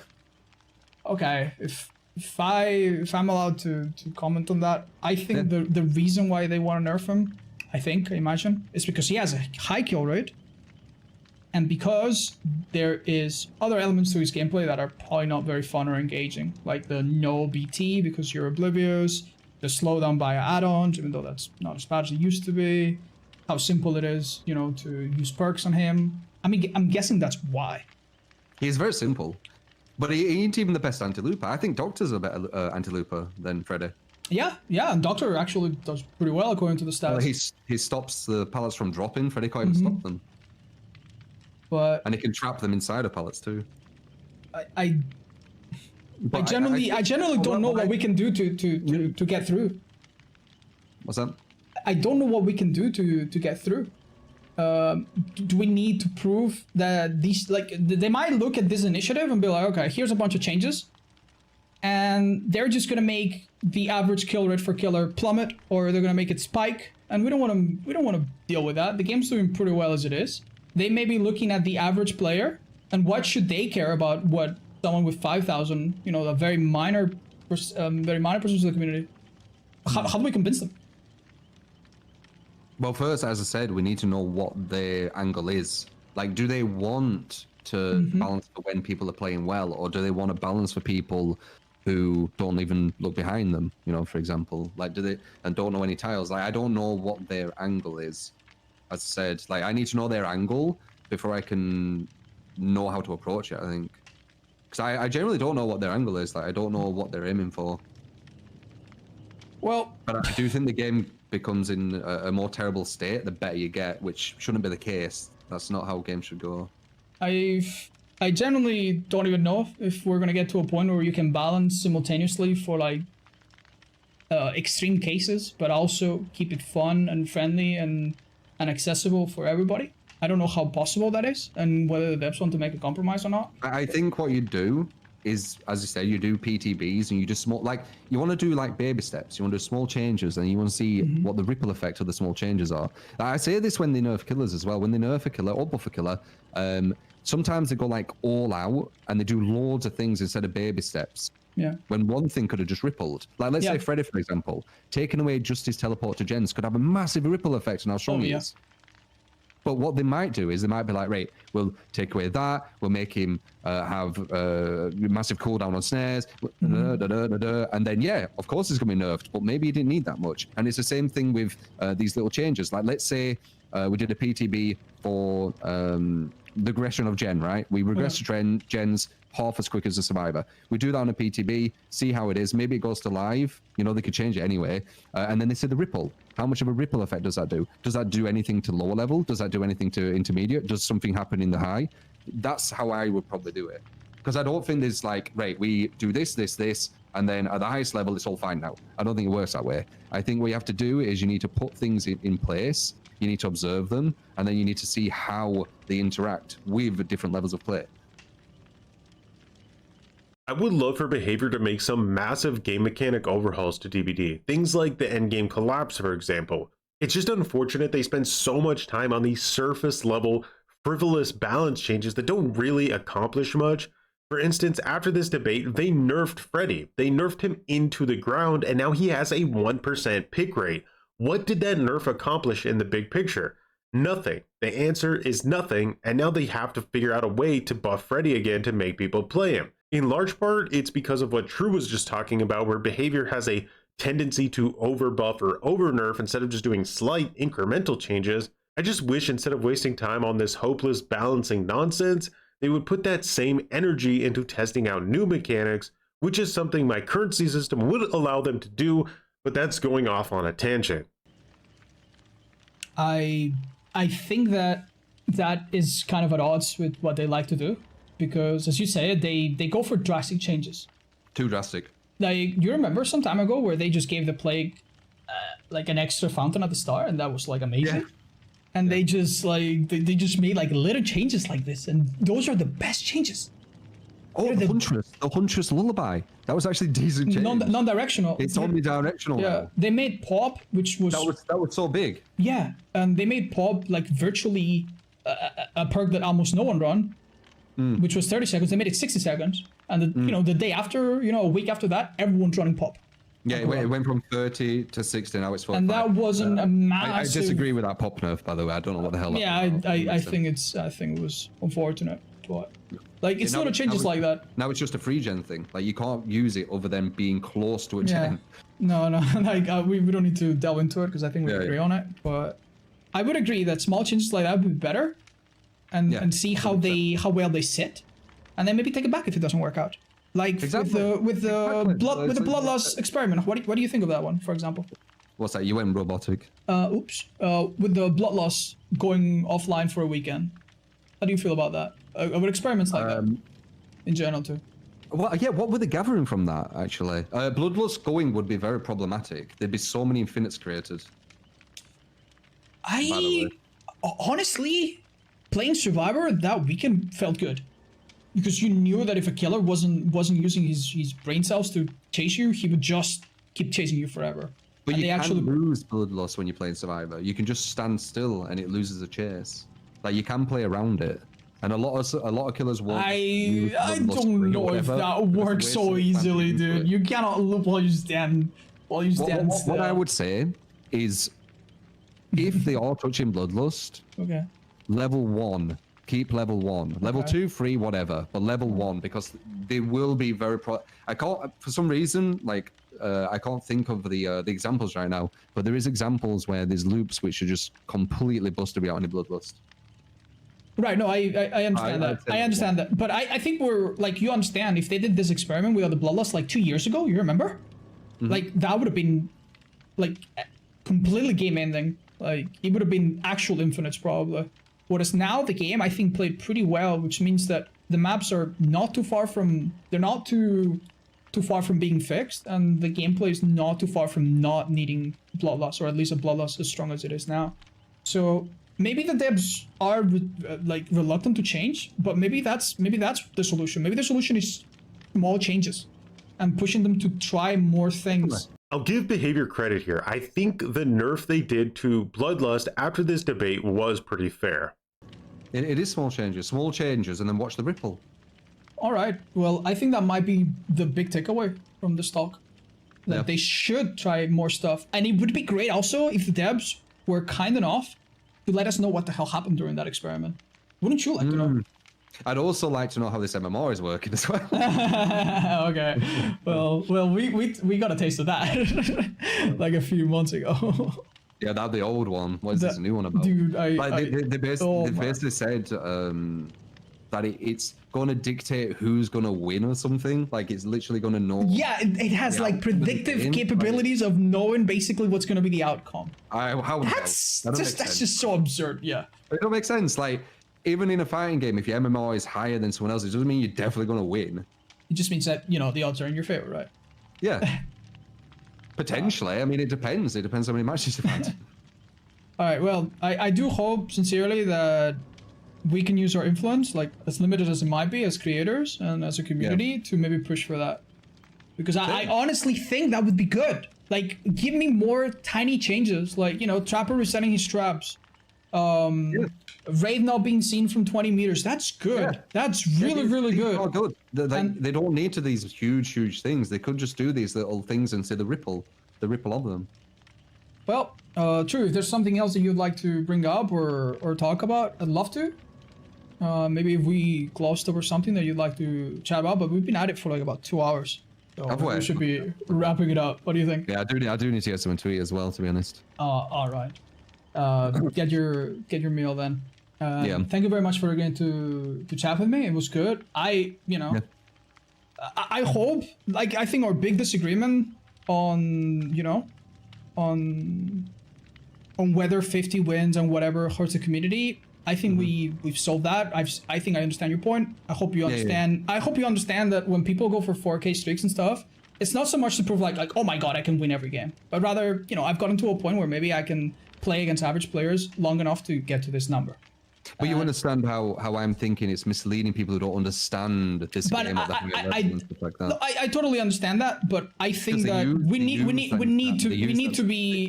need to consider people as adults and hope that they'll be responsible enough to see through the game. If a guy escapes 300 times in a row and that's happened, that's not because survivors are busted. And if a guy gets 300 kills in a row and that's happened, it's not because killers are busted. Because they're abusing one thing, or they're playing against very average players where they themselves are very good. Exactly. Yeah. So that's what it is. That's literally what DBD is. That's kind of how you have the fun in DBD. You get a really good killer against maybe one good survivor or two best, but usually very average, not as highly skilled survivors, and then they have fun with it. That's kind of what it is. If I can send you off with a spicy request, it would be that you someday give that a shot. Because as you said, matchmaking is all over the place. You're probably playing against average players that have many hundreds of hours less than you. I would ask you if you want to give it a shot and give that to maybe try 50 wins in a row or some other number with your own conditions, maybe with whatever killer, and see what it's like. And I would also ask you if there's a challenge that you'd like me to try to maybe understand your point of view better, to name it, and I'll try it as well. My point of view. I don't think my point of view involves challenge, sadly. My point of view is a healthier kind of push towards the game. Maybe I could think of something, I don't know. Well, it doesn't, I don't mean to put you on the spot, but if you think of something that's like, okay, I'll try this, and afterwards maybe you'll see things more my way. I would be willing to give that a shot. So that way we close the gap a little bit, bridge the gap, we come to understand each other better. And going forward, we're like one voice, so the devs can like realize that, hey, what we're saying here is not just like two dudes. Like, we're probably echoing what many other people think. The reason why we play this game so much, man, that we are very passionate about it. Like, we want what's best for it, man. Well, I'm not very good at Mortal Kombat, so I'm gonna stay playing this game probably. But first be Mortal Kombat. Yeah, I'm just joking about the fact that this game is very unique, and you don't come out of this game being good at the next game you play. No, so completely different. that's gonna be hard for us to move to another game someday. But honestly, it was a good chat. It was great to do it, and I hope your community and mine appreciated it. It was hopefully. All right, just two people to you and Kat. Kind of want what's best for the game, and we have our own minds. All right. Well, lovely chatting. Many kisses to everybody, and hopefully we can have another debate some other day. And the game has moved, completely different direction, and we're talking about something more lighthearted. Have a good one, dude. Yeah, sure. Yeah, you too. Have a good one. Well, unfortunately, it's been 3 years since this debate, and pretty much everything they discussed is still so relevant that I truly believe if they uploaded this video today, only a few people would even catch on to the fact that it was recorded 3 years ago, which is super sad and even pathetic in a lot of ways. Like, sometimes I'll make a video that I think is really good and it doesn't perform well, so I shy away from making more videos like that because I want to make content that is enjoyable. So after the utter and complete failure of Behavior's other projects like Death Garden and Meet Your Maker, I do wonder if they're too afraid to make big changes to DBD's core. It is their golden goose and they don't want to risk losing it. So I understand that, but still they need to come out with maybe some kind of weekend PTB that console players can maybe play too, or something to test out new game mechanics. They are subtly doing it through their events and modifiers, which is great, but the ball really needs to get rolling because I do not want this debate to still be relevant 3 years from now. That would be terrible. All that said, I hope that Otz and True consider doing this again. It's interesting, and I think this time around there's a lot more people in the DBD community that would love to help out and test a lot of the ideas they brought up in this debate. I'm curious what you all think. Did you see this debate 3 years ago? If so, has your view on any of the topics they discussed shifted since then? Let me know, and as always, thanks for watching and have a good one.